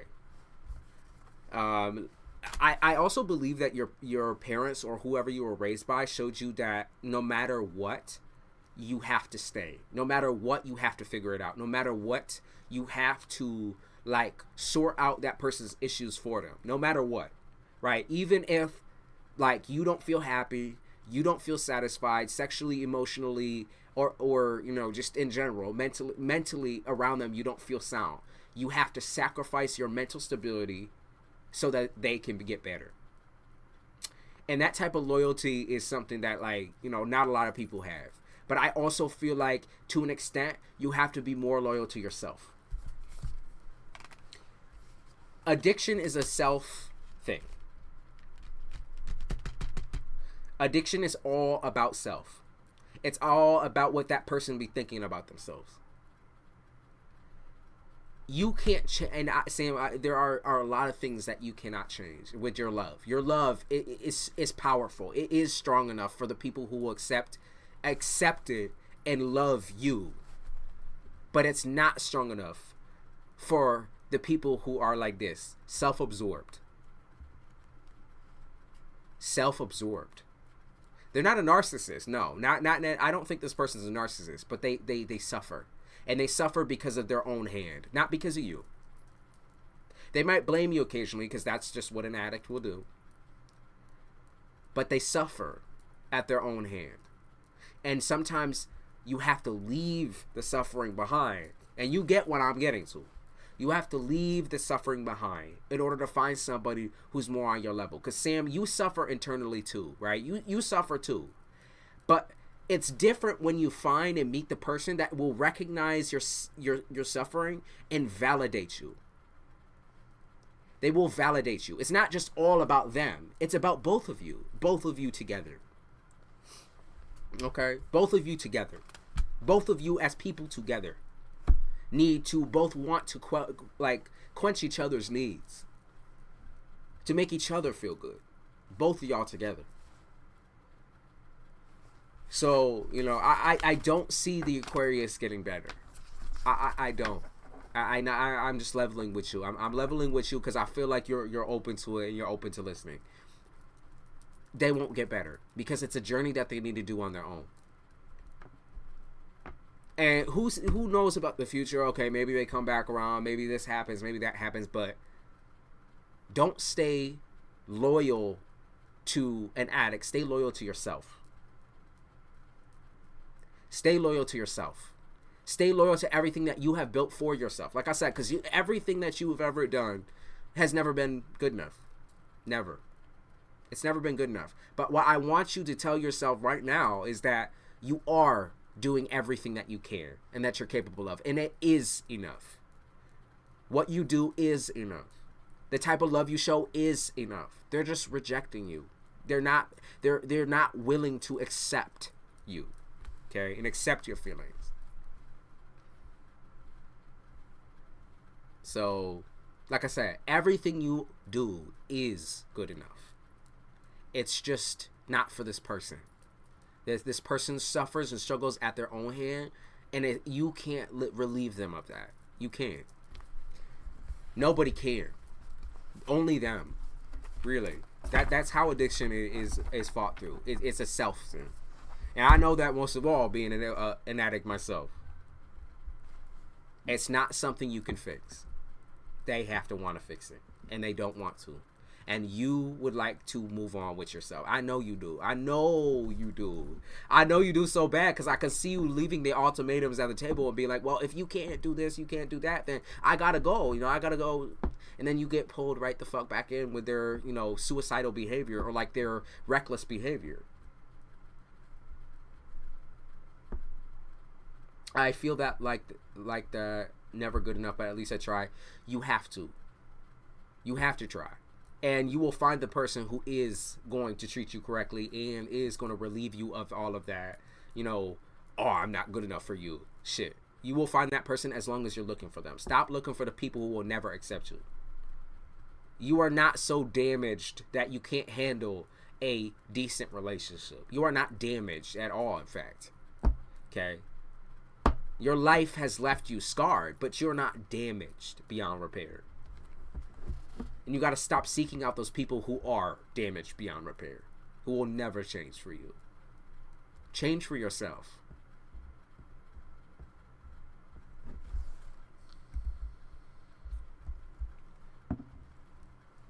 Pisces and Aries.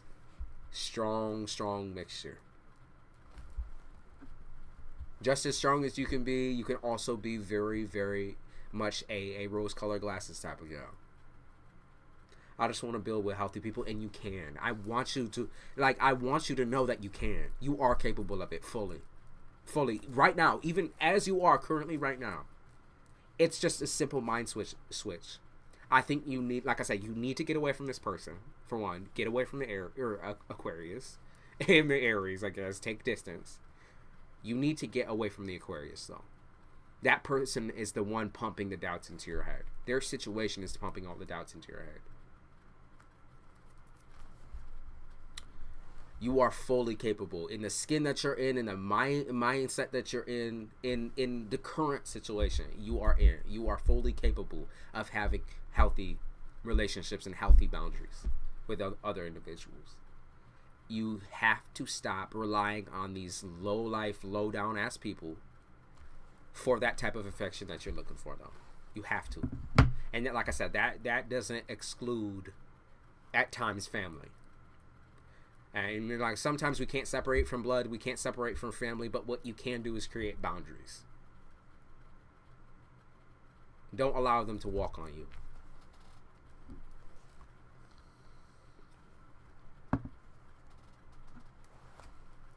You deserve all of that praise you're looking for. You truly do. You truly do. The praise king. The praise king. I'm not laughing at you, I promise. It's just that when that came to mind, I was like, really, though? Like, really, girl? But then I was like, then I remember, you're Pisces.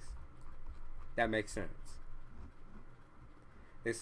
This is satisfying that praise king in the best way because it's the truth. Thank you, of course. Like I said, if you ever looking for the truth, come here. Because I'm not somebody, I don't sit on your life every day. You know, I don't know everything that you've been through. I can feel it, though. I can feel it. And I will always let you know when you're in the right. And you absolutely have the right idea about how love is supposed to work. It's just the people that you're choosing to love that are the problem. The people that you're choosing to overlook all of their issues and all of their problems, and you're even willing to sacrifice yourself on that. And you should never sacrifice yourself, ever. Unless it comes down to your children, you know what I mean? Your babies are a totally different story, but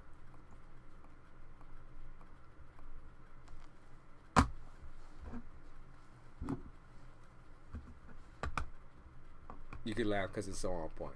Thank you for giving me the permission. Okay, then I saw... Where else did I see?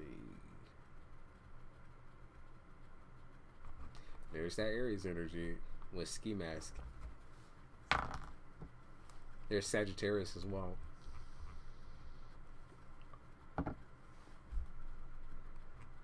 Like I said, y'all, join the Discord crew.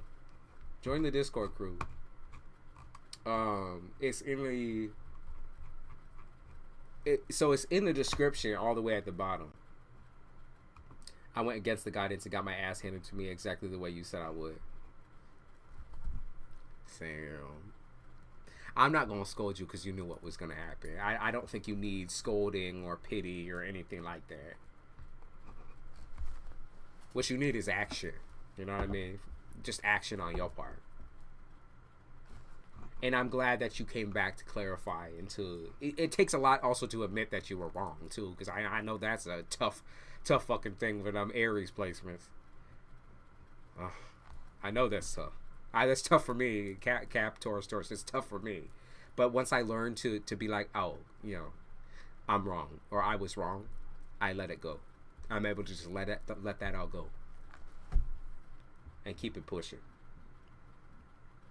Join the Discord crew if y'all want more of this, right? And eventually I'm going to be doing video readings where y'all are going to see, like, y'all going to see my process live. Y'all going to actually talk to me with your voice. You know what I mean? Or you even going to be on video. And we're going to post that up on YouTube, Those readings are actually much more crazy and intimate than whatever's happening here. This is only the beginning.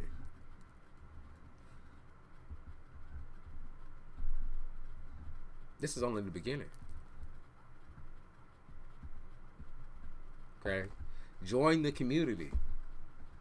Even if you're scared or like a little bit tentative about it, like where you're like, oh man, I'm scared.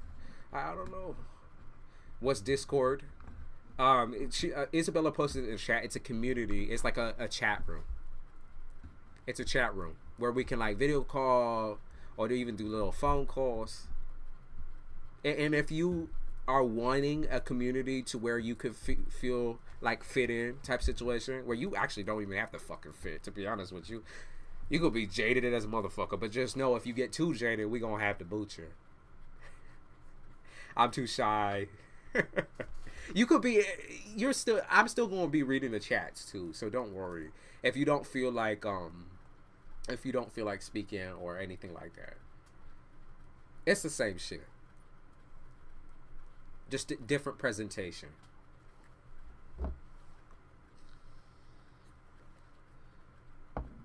And we're all going to be able to talk a little bit, a TC bit like group therapy, tad bit, okay? I'm not going to say that people won't have their biases, but most of the time I will be doing the speaking on the healing piece. And then everybody else can put their 2 cents in afterwards, but...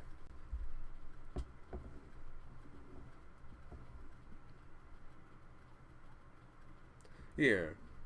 It's kind of like that. I think that it's like that with any type of a group of people. You're just having to also decide like your trust on the situation. Like, do you trust yourself enough to put yourself out there like that?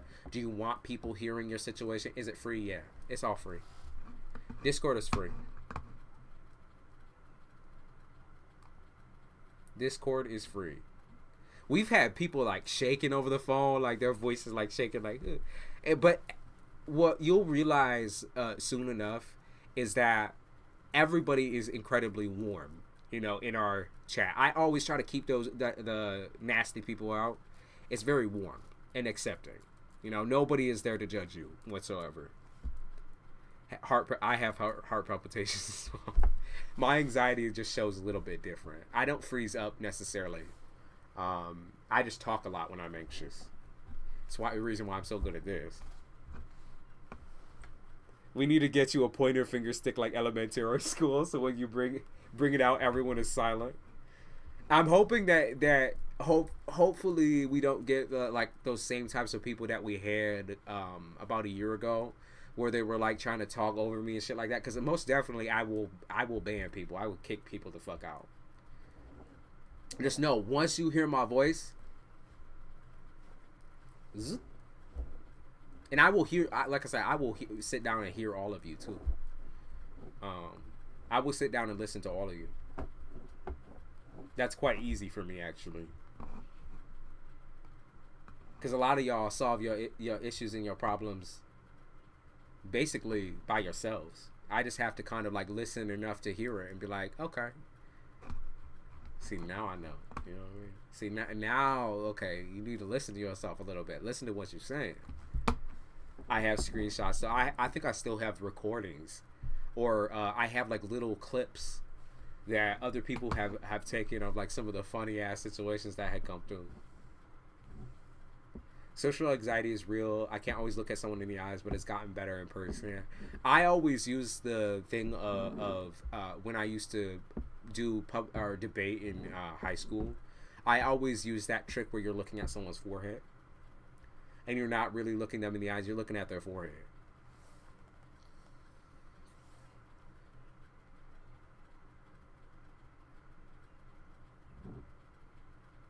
Told my older cousin about my anxiety, and he said, Jesus Christ. I understand. I do. My whole family, like I said, my whole family. Actually, I have 2 siblings, right? The one is a Scorpio, and he's just learning now how to use his voice, but his anxiety is still so bad, like horrible, terrible. He still has such bad public or social anxieties, but so he can like talk at work and stuff like that. But the moment we get into another social situation where it's not maybe his train of thought or his line of thing, because he loves cars, you know, if it's not about cars, then he shuts the fuck down. He's gone, and he's like, "What the fuck is happening?" He wants to get out of there as fast as possible. My older sibling, you know, struggles with other things, but most definitely anxiety is the main one. And she can barely talk to somebody. She can barely talk to somebody in their face. She can be polite and everything like that, but as far as like being able to drag on a conversation and stuff like that, no. Is this that platform you did with Halloween? Yep. Yep, it should be the same one. Different. It's a different group chat though. I deleted that other one so I could start a new.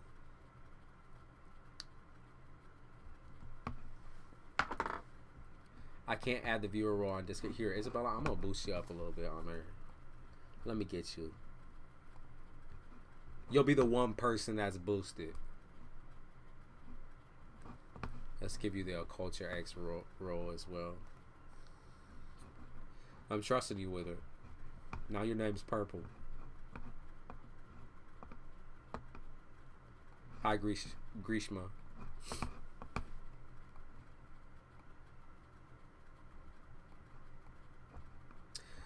My plan for the group chat is basically I want it to be a place of where people can come and tell their story and have it make sense. You know what I mean? Because like YouTube caps you out. YouTube caps you out. It puts you in a place to where you can only type like 200 words and your whole shit disappears sometimes, and like sometimes you're trying to talk over and under people, but it gives people a place to listen and truly learn. That's my plan with it. And then there's other sectors to that as well. I do have a tarot section on there as well, where anyone that really does tarot or any type of spiritualist can respond to people's questions, where you can post one question, you know, and have somebody actually answer you. It doesn't necessarily have to be me, but some of my followers, or majority of my followers, are also tarot readers and intuitive people.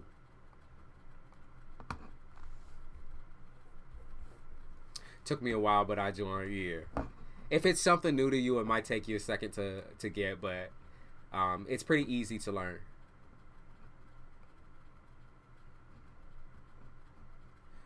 Looking forward to get on call, because y'all make me feel heard and it feels lovely, like I'm understood. Most definitely. And also, those of you that kind of worry about like boundaries with other people, like you don't want people talking on your name or talking about you, just communicate that. Just like, I don't want any fucking words from the peanut gallery. Okay. Communicate that. And I most definitely will not allow people to talk on you or try to give you advice other than myself, which that's kind of the whole point here, right? I do tarot. I'm just not as good as I'd like to be, but I'm growing, y'all. I'm sure you trying to play it down like that, but that's your anxiety talking with the playing it down. I'm sure you're good. I'm sure you're good. I think they need to verify. Oh shit! Here. For the viewer role, did I hold on a minute? Did I make it like 10 times harder for people? Because I can see that people are coming in. Let's see. Yeah, I see that people are coming in. Are y'all having to use like a verification message? Give your older siblings vibes. Most definitely. Honestly, I think that's a lot of the kind of people that we attract to this channel is people who are kind of looking for that parental guidance or like the sibling vibe, like the know-it-all sibling, where you can come to them for everything. I think that's what a lot of people kind of look for within this channel and with me. It's just like the person who's gonna not only break down the truth, you know, so help you, but to be kind, like truly kind, truly considerate. I've been told to stop doubting. You should, cause Mills, let me tell you something. Like I said, I knew you were playing it down with what you just said. When you try to say, well, you know, I be doing tarot, you know, I'm still, you know, scraping by and doing this. You need to stop doubting. You need to stop blabbing. You do tarot. It's just as simple as that. You do tarot, and you do it damn well. You do it damn well. I love reading people good. That's the type of community that I'm looking for. It's people to be able to read each other. She did the moon face. It's shyness.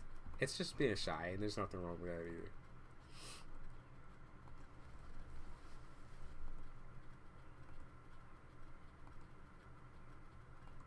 There's nothing wrong with that.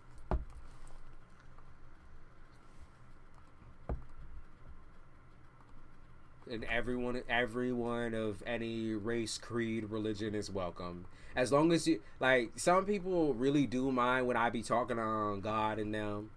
You know what I mean? But I don't, to me, I'm not being disrespectful by saying I don't believe in God as was described in the books and shit like that. I'm not trying to press anybody up either. You're allowed to believe whatever you would like to believe in.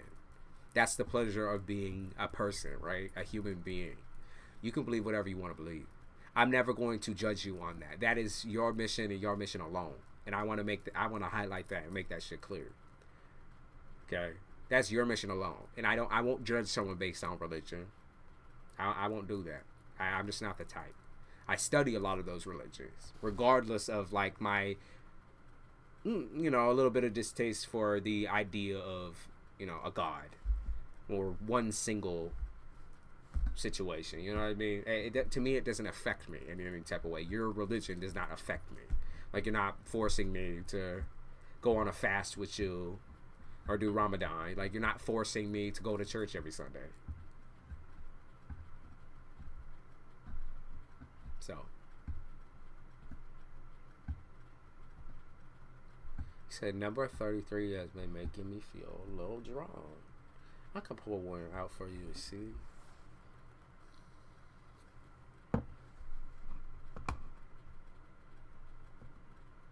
Some do call it the source, right? For me, I am the source. And that's just my personal opinion on things. I am the source.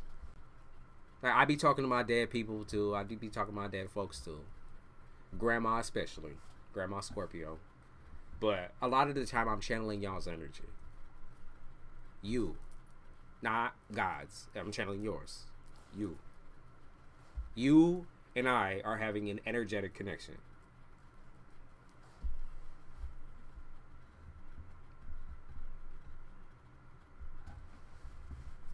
That's based on you and me. The Star Wars vibe. Okay. Star Wars. I will attempt to force you to hop on call and be a silly goose. Yeah, Isabella will do the footwork there and making people feel at home and comfortable and goofy. Okay, let's see. You said you've been drawing 33 a lot. 33. And I see 11 and 22 as well. So double numbers. Strength. There was something that popped up real quick that came to my mind, and I don't necessarily know the full significance of it, but they were talking about the saying, for you, Mills, through sickness and through health. through sickness and health, that phase. They talked about that for some reason, or like highlighted that through sickness and through health, like marriage, right? There might be, you know, I think of it this way, right? It might be a marriage of the minds, where you are finding likely sources and like-minded peoples to venture off into a different style of life or a different style of communicating in, people that might make you feel more comfortable. Hey. And it could also be, hey, welcome. It can also be a testament to like your belief system when it comes to actual genuine marriage, when it comes to actual genuine love, trying to actually rely on somebody in that way where you trust them with your life, because you haven't yet been able to trust anyone with your life for how many people and how many situations have fucked you over. And they are letting you know to let that guard down. I think that's what 33 is talking about, letting your guard down. Like, you no longer have to guard yourself like that, because you most definitely are strong enough to be able to see the signs, see the symptoms, and like reject and say no to what you need to reject out of your life. So, you know, there's a lot to do with just discovering new discoveries about yourself in that number. In all double numbers.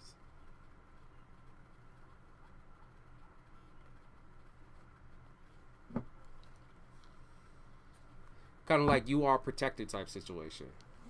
Like you already protect yourself.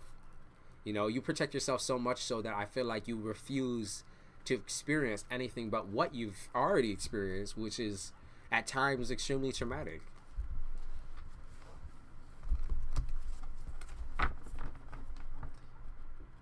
I want to let people back in. I'm just, it feels like I'm giving too much.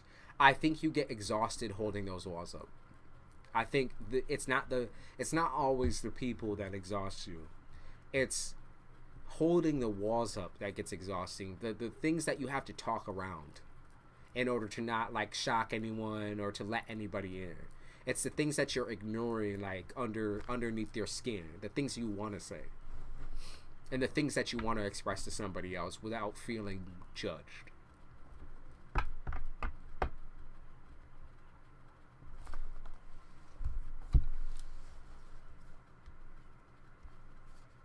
GerMC or GERMC. He said, I found you yesterday. Do you see a new job for me, please? Let me see. New job for you. Okay, I do see you scrambling for coin, for money.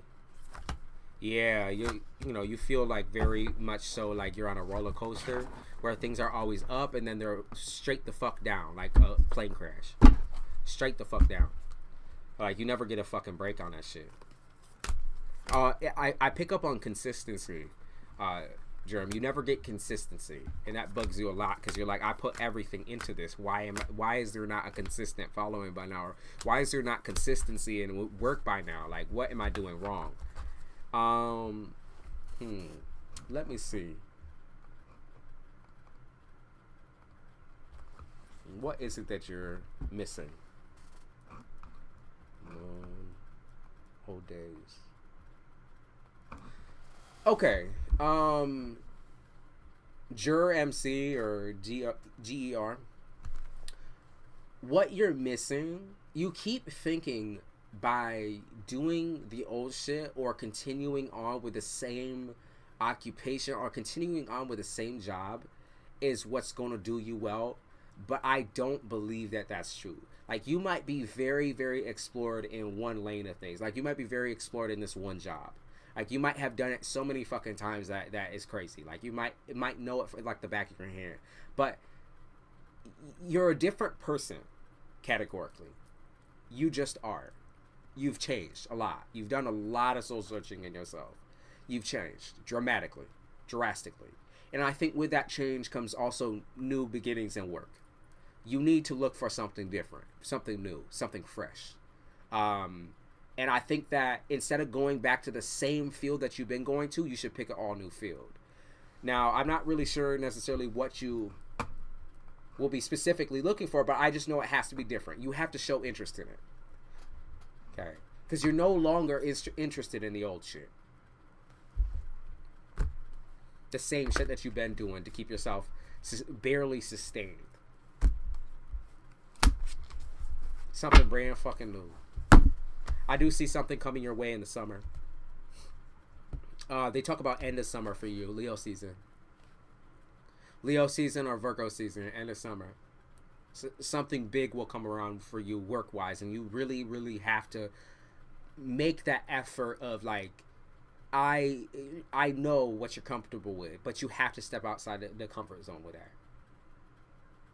Okay? Step outside the comfort zone. Will the Aries come back? Hannah, you said, will the Aries come back to me? No. The Aries will not come back to you. That was a rough walk away. That was a rough go around. Hannah, that was a real rough go around. I think actually you might be a little bit more thankful that this person won't come back and re-traumatize you though. Like something tells me that actually you're grateful for that answer. I don't think this person needs to re-enter your life. I just don't think so. I don't believe it would be healthy enough. Yeah. Hannah, you got options and choices. You're just not, right now, you're just not ready for them. You're not ready to go out there and soul seek after you just got your heart broken and split. Take your time. You're a Libra, so most definitely you already know people, that individual that you was dealing with they'll find their way. They'll find their way no matter what, because karma exists. The way they hurt you, the way they fucked you up, they'll get theirs.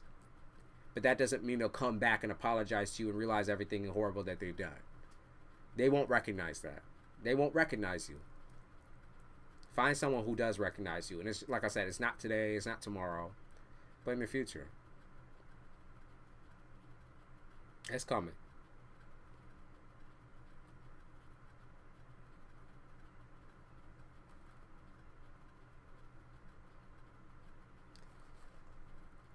I'd like to know who I was in past life. A monk and a nun, which fits the way I roll. I come with that holy drip. All right, Robert. King Robert. Those are definitely interesting. I like stuff like that too. I've done a ton of the past life shit, even for myself. And I always find it so interesting what we pop up through, especially when it comes to like the generational curse type readings, where we pop back and we see that somebody's soul is marked by, their past choices or their past lives. Things that have been done for many, many fucking millennia and not broken through within your family unit, within your bloodline. Even your soul line, I guess you could say.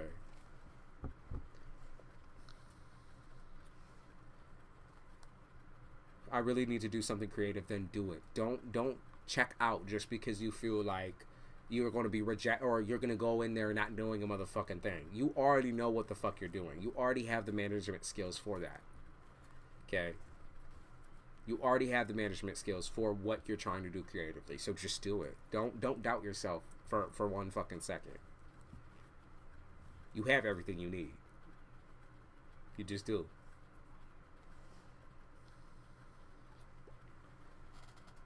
I've never ever heard someone... I've actually told somebody that they were not homeless, but I've told somebody that they were broke, like poor. I picked up on like real big poor energy, and they were like, oh, that matches what I'm dealing through now. But then I kind of went into the lane of, I don't know if I could say this, an escort. And they said that also rang true for them. That also rang true for them. A lot of people got interesting backgrounds. Yeah, I have.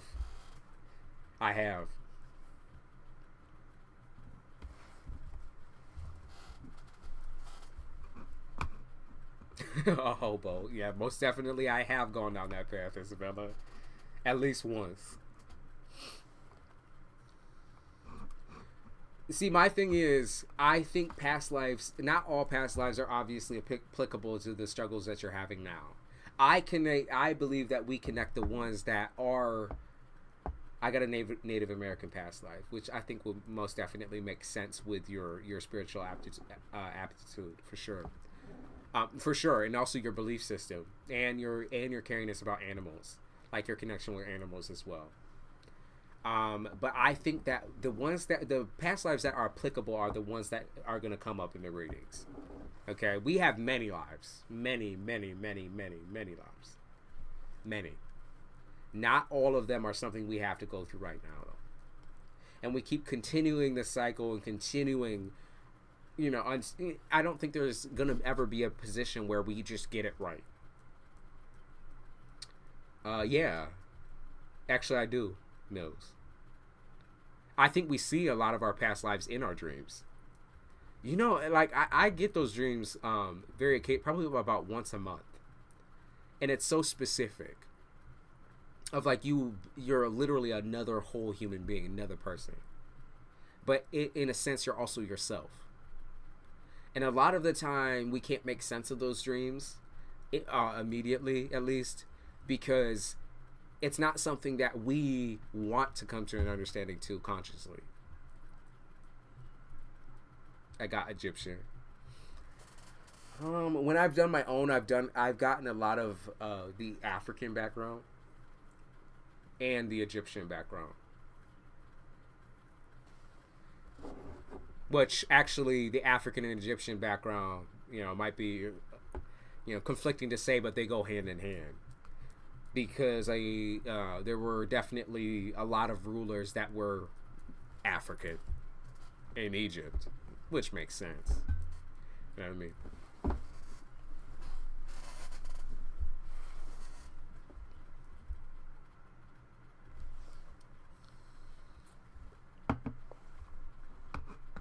Cleo, hobo, peasant. I can't with you. Hey, Clark.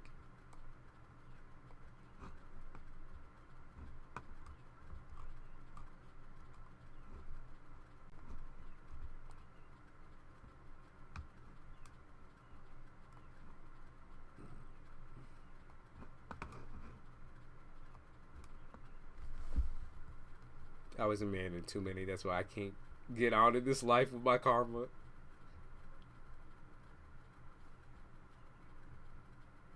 I've had 1930s type dreams. I've had 1950s, particularly the 50s during, the 60s during the Watts riots. I've had a lot of dreams correlating to riots and coordinating to black speakers, which would most definitely, like I said, make sense. And I've gotten names, I've gotten dates and everything. And I've done research on them.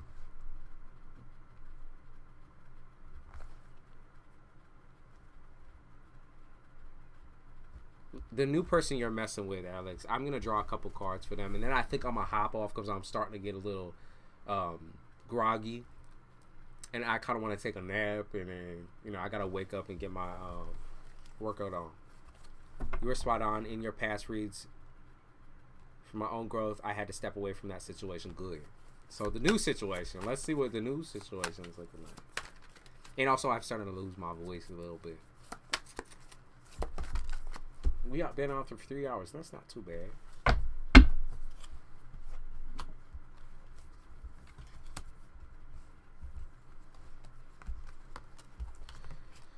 Okay, so this new person, Clark, Alex, the new person.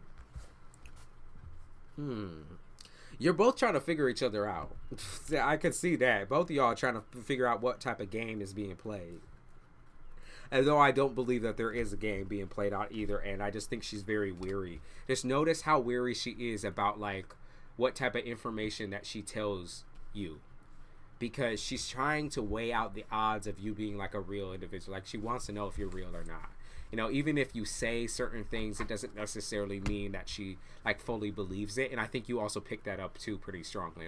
Oh, so yeah, she doesn't trust me, but I understand why she wouldn't. You know what I mean? I understand why she wouldn't.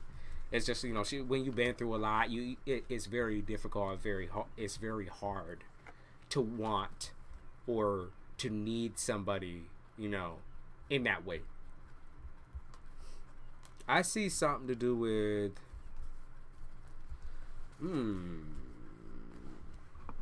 let me turn my music back on because I feel like something's gonna pop through there. Often what happens with her, Alex, is that she gets caught up too far into her issues with family and her issues with life. She has like a whole entire thing going on where she likes to fight or banter with her family unit. She's still very, very traumatized by the things that they have put her through. And so it almost feels like she's looking to be heard by them still, but then also is still fighting them. It's like she knows deep down that they'll never truly hear her for who she is and how she is. But then she also thinks by sitting there and fighting to get her voice heard that it's going to change something. But that's where you come in. That's where you come in. That's where you're actually able to communicate to her that she does matter. That her feelings matter. That her situation matters. Like, you do matter. Like, I know you're always being fought to be heard, but I hear you. Like, listen, I hear you. I get you. I understand. I hear you. And I think the biggest issue that you will face with her is her believing you. Trusting you fully and entirely. Okay? So as far as where y'all's relationship is going to go, let's see. I do see a relationship. I see a relationship. I very much see that you are trying to create a family, or at least a life where you can see a family. You know, you can see you being actually a part of a unit and being able to be the father of that unit, being able to parent and love your children unapologetically, basically. I do see that there's a possibility y'all might have already talked about that too. The star in the upright. 4 swords in the reverse. Okay, so it's gonna take some time to pick up. Expect a long haul conversation. Okay, where I think you guys are going to talk about realistically what you want for the long haul and whether both of you can actually fulfill that need. There's going to be things that you would probably need to sacrifice, and I feel like we talk about that a lot, Alex, is sacrifice. There's parts of yourself that you have to sacrifice in order to be better for a person like her. You know, it's not going to be easy.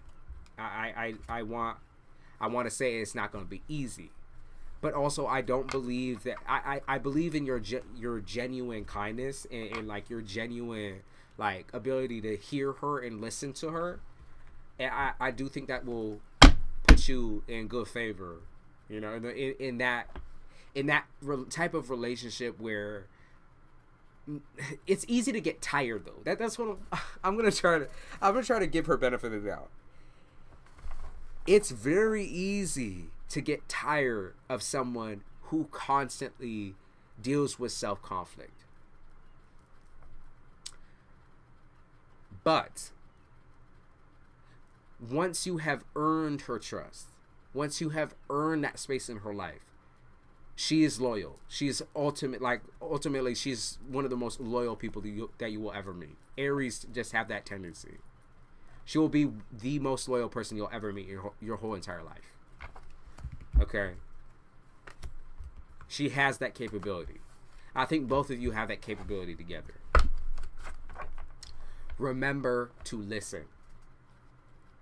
Don't tap out just because you start getting bored. When things start getting too much for you, just be like, hey, baby, can we talk about this a little bit later? Like, can we talk about this maybe after we get some sleep or something like that? You know, just make your boundaries softly. I love you, and I want to talk about this tomorrow. And even, you know, continue the conversation on your end, too, whenever you have the time for it. Because she likes to talk. She's a talker. That's for damn sure. She a talker. You already know. Once you get it to open up, she never stopped. She never stopped.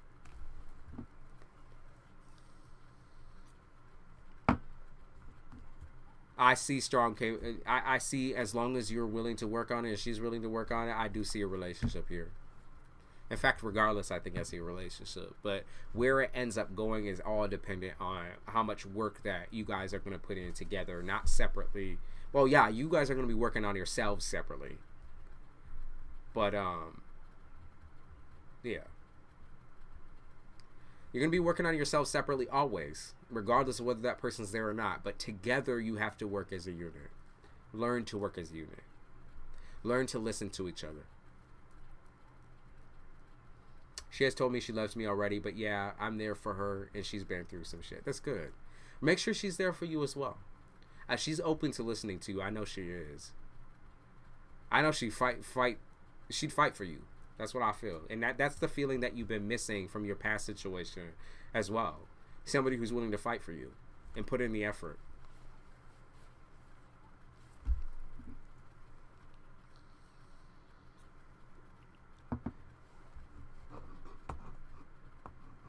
Thank you, Kira. I appreciate it. And y'all, join the Discord. Because I always be posting. I'm going to be posting all my notifications there. We're going to be doing those little Discord reads where, you know, everybody's going to be all up in there. We're going to hear everyone's voices. You know, we'll see some people might come on video. We're going to explore. Thank you, man. Always spot on. I swear the shit's scary. Be scared. Be scared. No, I'm playing.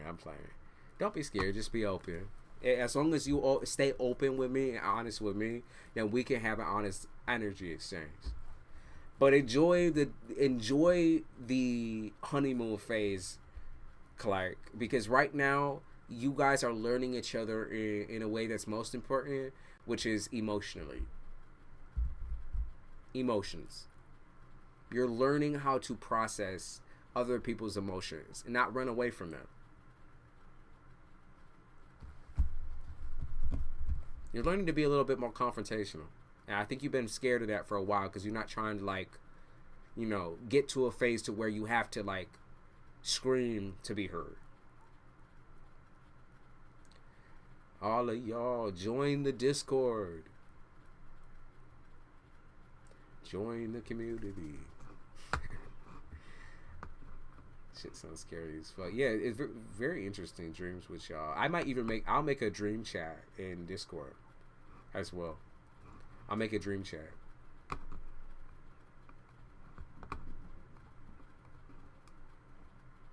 Oh, damn. Shit. Isabella, I gotta get you. Let me get Isabella and then we done. Isabella, I gotta get you. Okay. Let me see. My bad, girl. Damn, you almost let me forget you. You really waited until the last drop. All right, Isabella. Let's see. You ask your question first so we can set the tone. Ask your question. Poop in my pants, you said.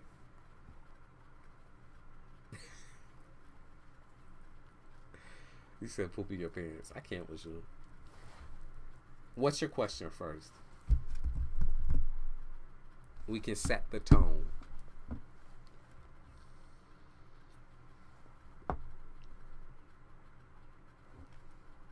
Let's set the tone.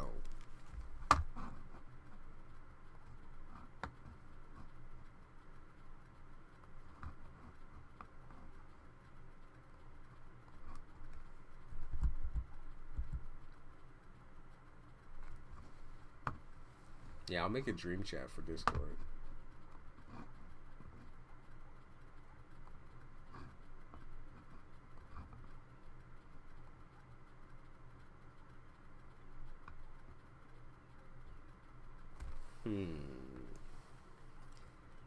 Talk to Joshua. Oh, here we go. Here we go. Should you talk to Joshua?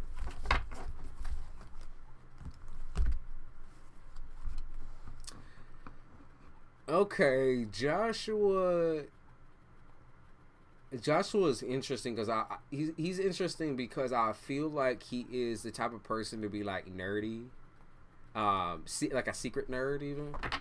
Like he could be a secret nerd. But I pick up on like nerdy energy and like somebody who like is very well studied. So it's interesting. Like you say, y'all are in psychology class or a psych class. I think it makes sense. That's his main interest is psych. And it like I also pick up on like learning morals and that sort of thing. Like he likes to learn about people and study people. And I think that's why you feel like he's studying you with his stare.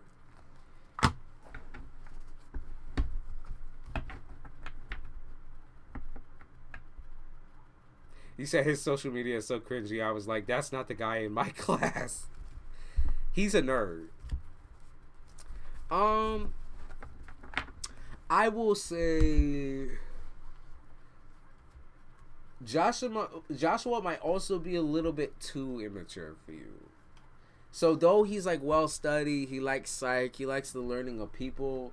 I think that has a lot to do with the fact that he wants to be like everybody else. Like he wants to be accepted like so badly by everybody else. He's the type to just go along with anything just because. Just because. He goes for anything just because. I pick up also on him possibly being a little like on the spectrum. And I don't mean any type of disrespect. I feel that he's on the spectrum. I feel he's on the spectrum. Or he's got some emotional screws loose. I'm not trying to down talk or nothing. I pick up on spectrum energy. And I know that's not something you necessarily mind as long as they're a interesting enough person. But I don't necessarily feel like I just don't think he's mature enough for you, love. I don't pick that up one bit. Not at all. I feel like instantly you're at the moment for fun you could do it, but I feel like instantly the moment you start talking to them, you're gonna realize how overbearing they are. This is the type of individual to like dump on you. So you could do it for fun, like I said, but I just know I already warned you. I just warned you what it's going to be like. Lots of emotional dumping. Like, why do I have to... Everyone's my child up in this bitch. That's how I feel you feel now. Everyone's my kid up in this bitch. Like, they act like a baby, dude. Like, god damn it. I always get stuck with these ones. Because the people that you are choosing, Isabella, the people that you are choosing are not emotionally developed. That's my fear or player because his social media is iffy. I think he's extremely immature. Extremely. Now let's look at everything else.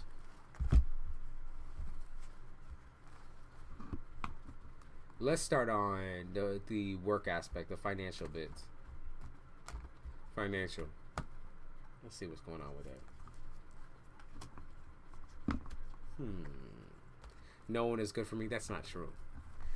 You just pick at certain types of people where you know they're kind of like in a weaker state, particularly the types of people that are like super, super vulnerable and emotional. You find them interesting. That's why you choose them. It's not because you look for them.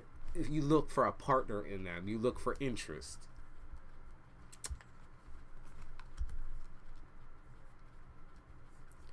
All right, Ashley. Sounds good to me, and I'm glad you love it. Just letting you know that this is my last reading for the live stream, particularly. But I'll be back.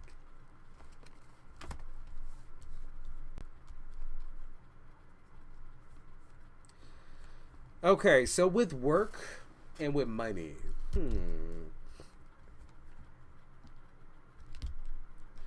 So I could see you doing your online thing again. Hear me out. You've been in a stage where you've been extremely drained or extremely just shutting down all communication for a while, but that's because you've been dealing with drama in your like two to two life, like in your life where you are dealing with people, where you were dealing with people who are extremely toxic and stalking and doing all that extra shit. You didn't feel like you had enough time to deal with people online. I see you calling back to that.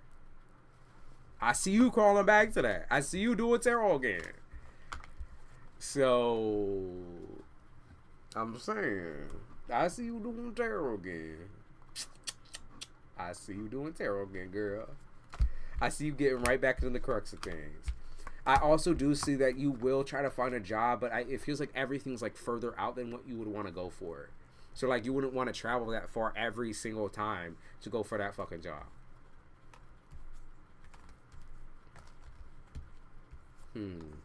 I see you making a lot of your money online. There might be one job that I would look into. It's going to require, I think the main thing with it is it's going to require like physical, like fitness. So it's going to require you to lift a certain amount, which I think you could do, by the way. I know you could do it. But those downtimes where you kind of get sick and stuff like that, I don't know if that's necessarily something that you should fully go for. But I do see you like having to like lift a certain amount. Might be like not a factory, like Amazon or some shit like that. Maybe not like working in the Amazon truck, but you would be doing like the facility shit, like that type of situation. I saw that. Okay.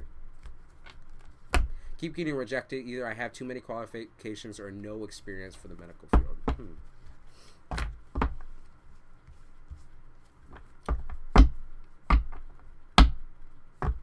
Yeah, I'm going to say whatever your next job is, it's going to require heavy lifting. You're going to be having to lift shit. You're going to also be working with a lot of guys. A lot of men. A lot of grown men. A lot of creepy guys. Like, a lot of creeps. So you're going to have to be real fucking careful, Isabella.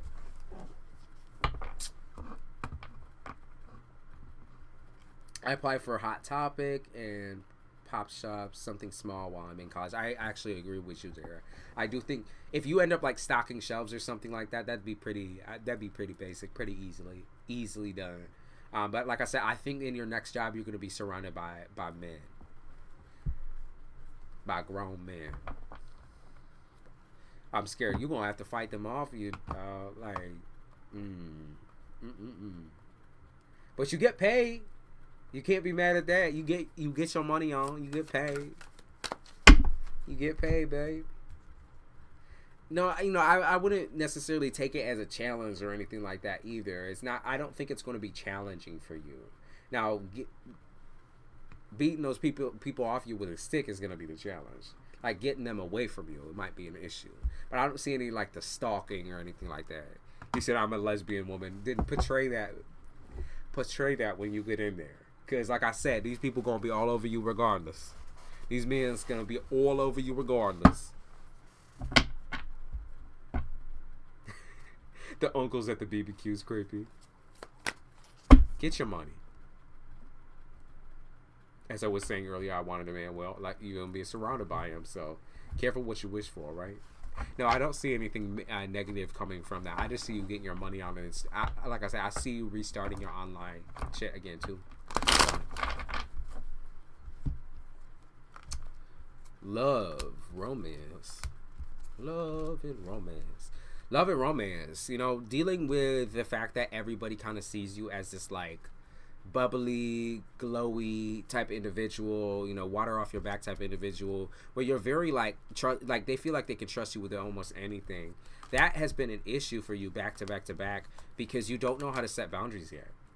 You're still struggling to set the boundaries and be like, okay, well, you know, can I talk about myself a little bit, or can we like have a mutual conversation versus you talking at me? You still haven't set boundaries because you feel bad. Often you feel bad for them. Find you a man where you don't have to feel bad for talking about yourself.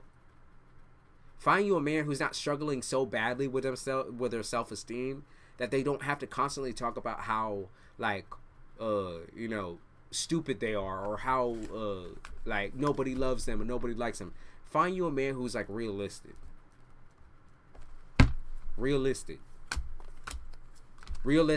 They have a plan for their life. That's the main thing. Where they have the plan, they have the maturity to actually talk to you and communicate to you about their feelings about you. Not just about their parents and their family and their life and their struggles. About you. Find it. Oh, that's a gift from God. There's none here. I like I said, I'll text you a private, but I consider introducing you to my brother because I feel like y'all will be a match. You know, if it wouldn't work out as a partner, so that would work out as friends for sure. Y'all have a lot in common, but at the same time, I feel like he's good where you're not. I'm not trying to be matchmaker or anything like that. Let me take that. Let me roll that back. Anyone want to gift me a man like that? My birthday soon. Stop. But I feel like y'all would get along, and y'all in the same age range and that. He's a little bit. He's what, a year, or maybe a year and a half older than you. Like I said, I'm not trying to play matchmaker or anything like that, but the qualities that you looking for, hear me out.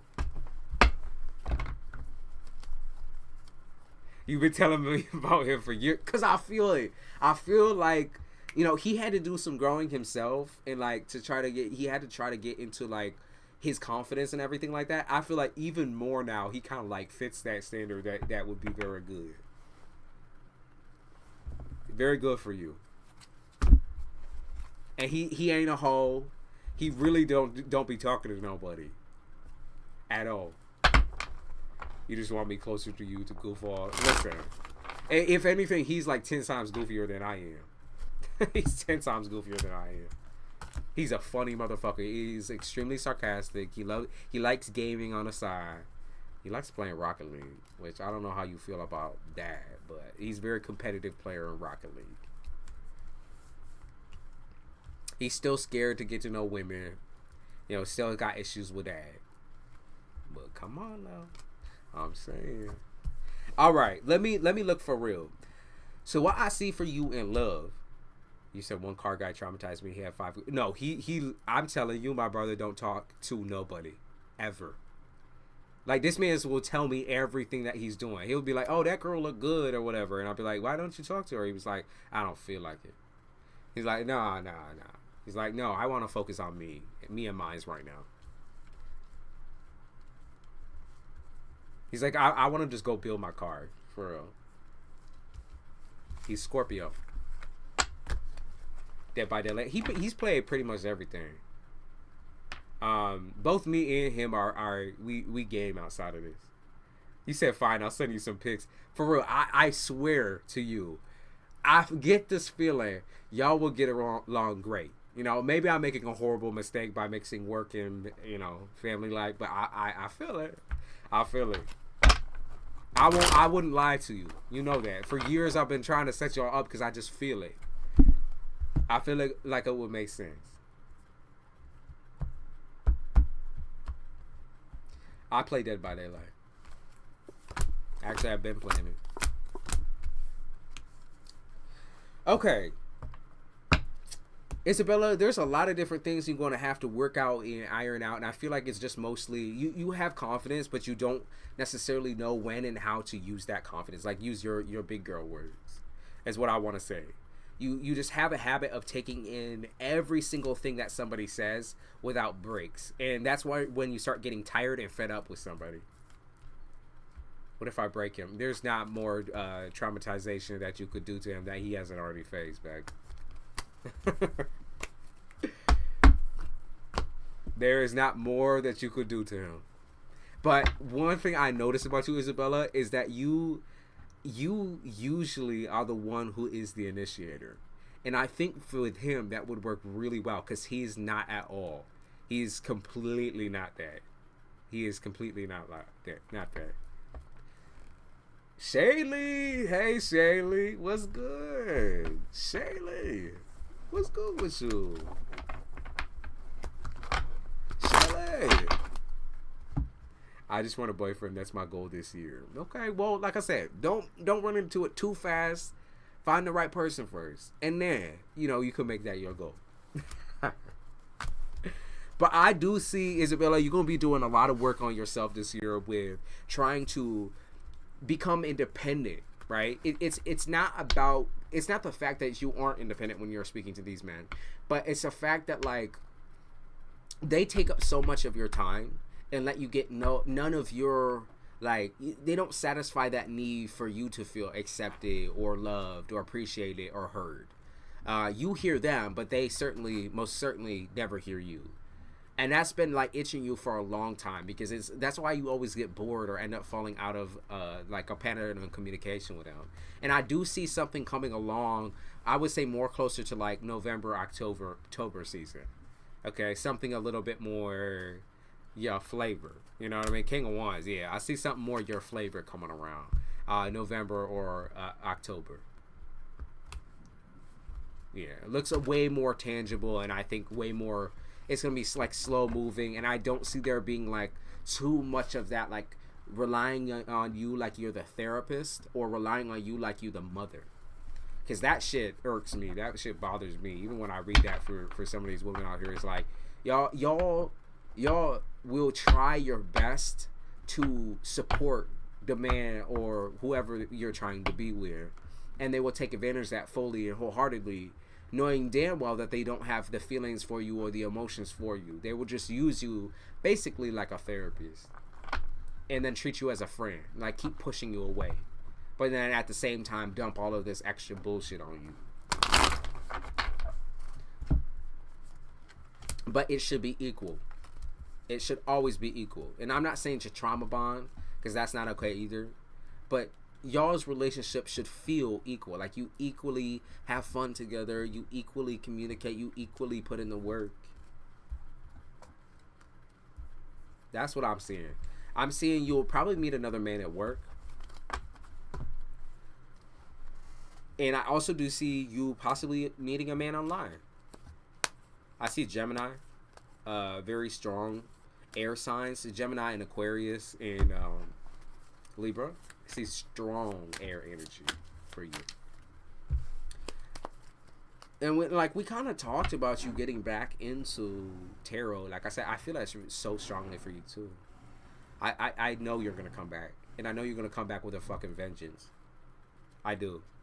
You walked away from it because you had to, but now it's kind of like, you know, there's something that gets sparked in you, and I don't know necessarily what that comes from, but it's a spark for sure.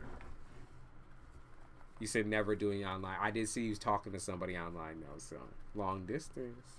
Like I said, it might be the situation that I introduced you to. I swear, y'all would be great friends, if not, could possibly get in a relationship.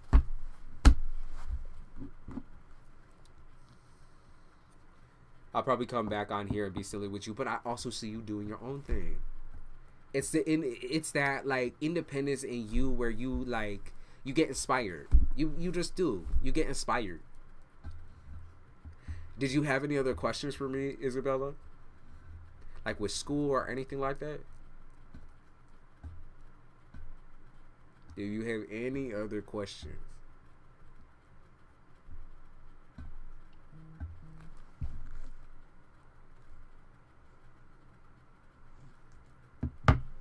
There is 10 buddies. You said I sent you my best recent photos. Do your thing. I will. I'll show him.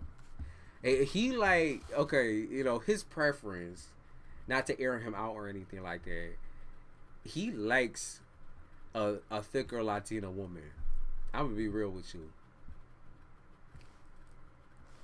I'm saying what, you know.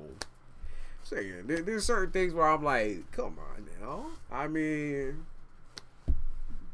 jackpot.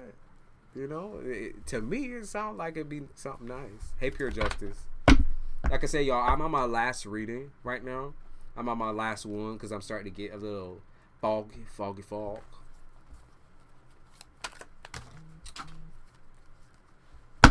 Join the Discord chat. So y'all, oh no, Shaylee said I donated. Let me send it back to you.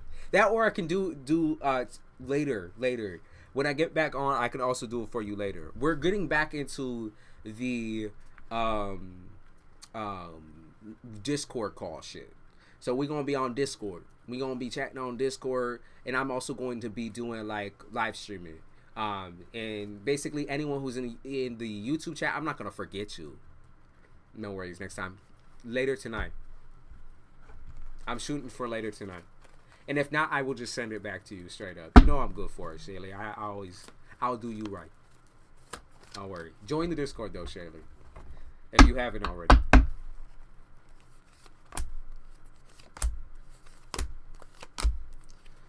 So with school, I see you actually getting accepted into something here. It does look like something like school. I will say, I see you. It feels to me like a summer camp type situation. To me, it feels like a summer camp.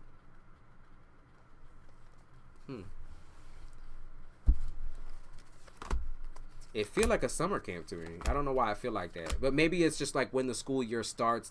That's how it's gonna be. It's like everybody's trying to figure themselves out. Everybody's new. Everybody's running around. You know, trying to figure out what they're gonna do with themselves. I see you getting accepted.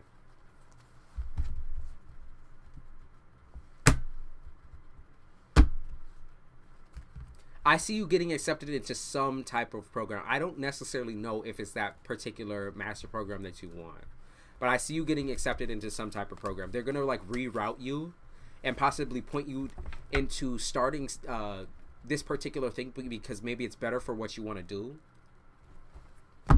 So, you know, what I like, that's how I pick up on it. It's like they're gonna suggest to you something different than what you're maybe choosing right now because it would suit more your like how often you're gonna be wanting to attend class and everything like that. They're just gonna reroute you and put you into a different spot.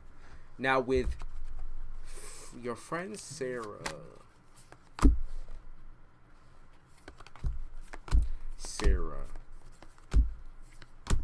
if you get accepted, will you move into an apartment with Sarah?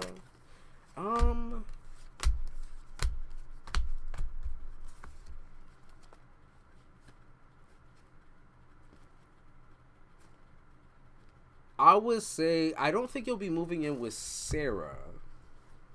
I don't see that. There might be like a dorm system or some type of system where you will be able to be housed with other college students. But I don't know if it's going to be particularly with Sarah. And I think it's just because Sarah's financial situation maybe isn't as great. Like, I'm not going to say your financial situation is 100%.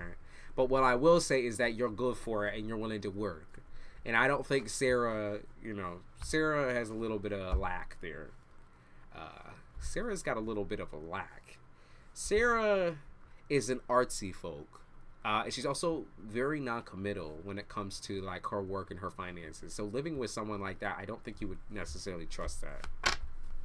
I don't see you trusting that. I think she's trying to look for somebody to feed off of a little bit, like a sugar mama type situation, or somebody who she knows is like good for it, like somebody who's definitely going to like provide when she can't. That's what I pick up on.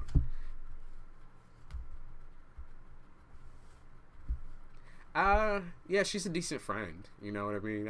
I know you said she likes you, but I don't trust it. I think there's a lot to her. There's definitely more than meets the eye type situation on her, especially when it comes to her life and her finances. She doesn't have everything together.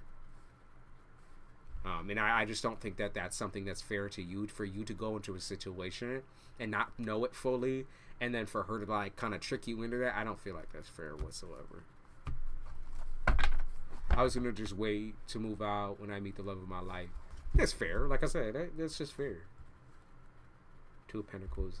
Yeah, I see you balancing work and school really well, actually. I see you balancing everything quite well.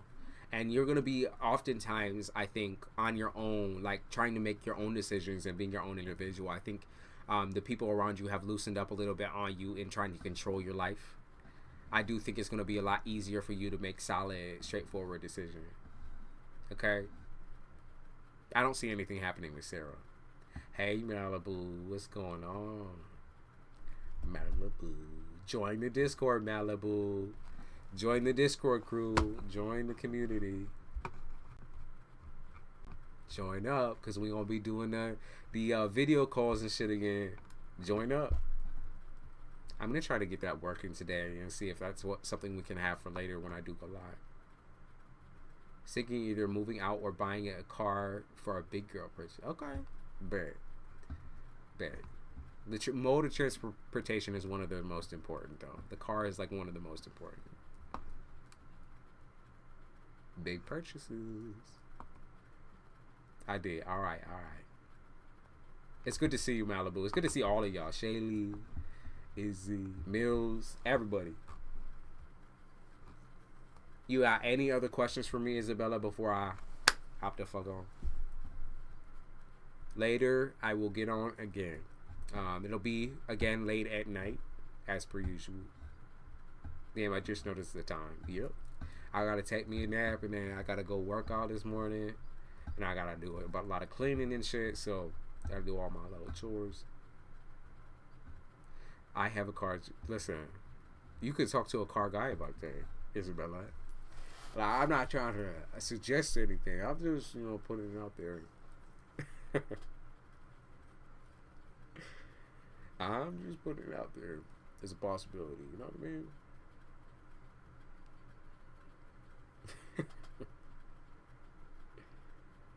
Did you move yet? Not yet. I have not moved yet. I'm planning on moving in the fall.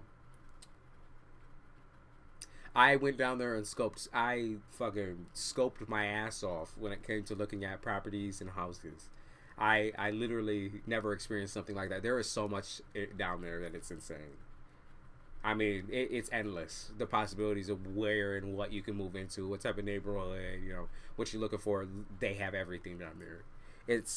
I see why they call it like the fastest growing state in the country. For real. It's so crazy. Not overwhelming though. It's actually a lot of fun. That's why I took some time off. Would I come off too strong to Joshua? I don't want to seem creepy because I don't... Girl, Joshua. Chris Hansen TV character. This Joshua. Then you rolling out on me early. I will be on again. I promise. Like I said, I will try to make it earlier, but it just depends on what my schedule is doing. I will try my best to make it earlier though, so that I can actually see y'all. Because I love the late night readings, of course, but we would be missing out on some good character when we do the later ones too. Some people gotta sleep. I understand. Some people. Will it come off as creepy? I don't think so. I mean, I think he'll think of himself like, hot dang, like I did it again. Isabella, he is so immature. He is so immature. He's gonna be like, damn, I did it again. Hot diggity dog type situation. I don't think he'll think you're creepy. He has a surprising, I would say he has a surprising pull for somebody who is so kind of like nerdy and a little bit immature. He reminds me of the Redditors that wear the fedora and tip the hat. Like, ma'am, my lady.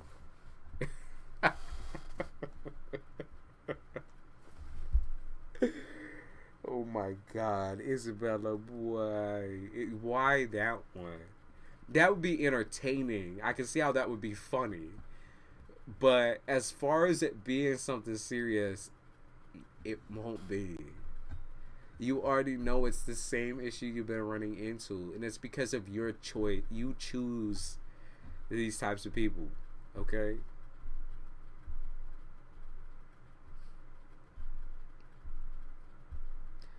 He said I'll donate next live. Like I said, I'm gonna be on again later, and it's gonna be more or less something along the lines of this. And I'm gonna try to get the Discord up as well, so that we can have some people in Discord. And then those of you want to stay on YouTube, you can stay on YouTube, and I'll go back and forth and back and forth.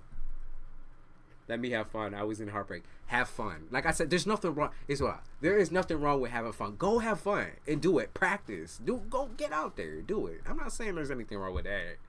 But don't fall into the crux of taking it seriously when you already know what type of nigga he is. When you already know what type of time he's on. And like I said, I'll pull some strings for you, Isabella. Update on my injection fracture, the way my heart. Upright went from 19% to now 30. Okay. Wait, hold on. Is that good signs? Malibu, that's good signs, right? I didn't get to read the full thing, but that's good signs, right?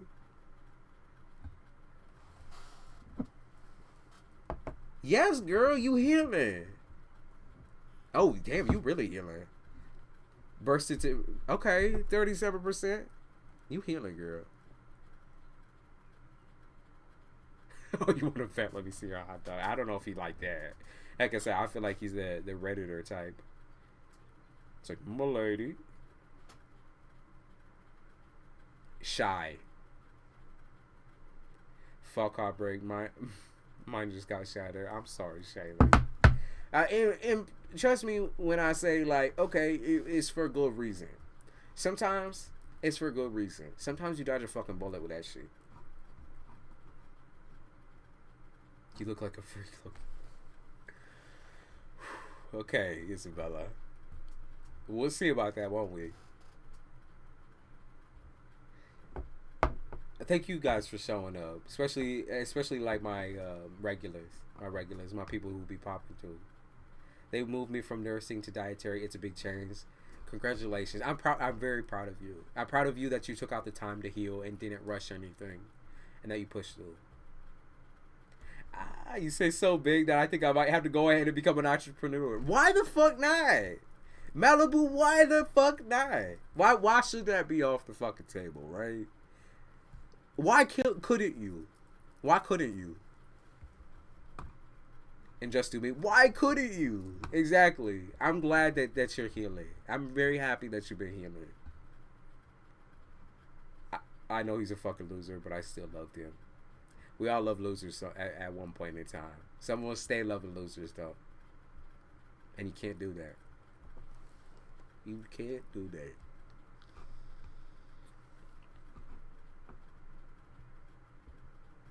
And congratulations, Malibu. I'm very, very proud of you. I know that was something that was very, very much on your mind. Like, am I going to heal? Am I going to do this? Am I going to do that? And I'm glad the questions have been put to fucking rest with that. Because most definitely you can do it. And most definitely you can take your time. And most definitely you have the patience to do anything that you want to fucking do. And entrepreneurship, that is not far off. Like I said, you can do anything. That's not far off at all. Invest in yourself. I like them on the spectrum. Then question myself on why they act like they're on the spectrum. Izzy. This is the fun part, Isabella, of dating. Just stay out of the drama. I already told you about that. I already gave you the advice on that. It's just stay out of the drama piece. Once it becomes dramatic, just take a step back. Thank y'all for showing up, though. I appreciate it. It's a very fun, refreshing situation where we were able to get a lot of readings done. A lot of different people came through. I feel like a lot of people loved it, you know. You should tell me how cute I look. He said that was going to be my question, but you know it's okay. We'll save it for another day.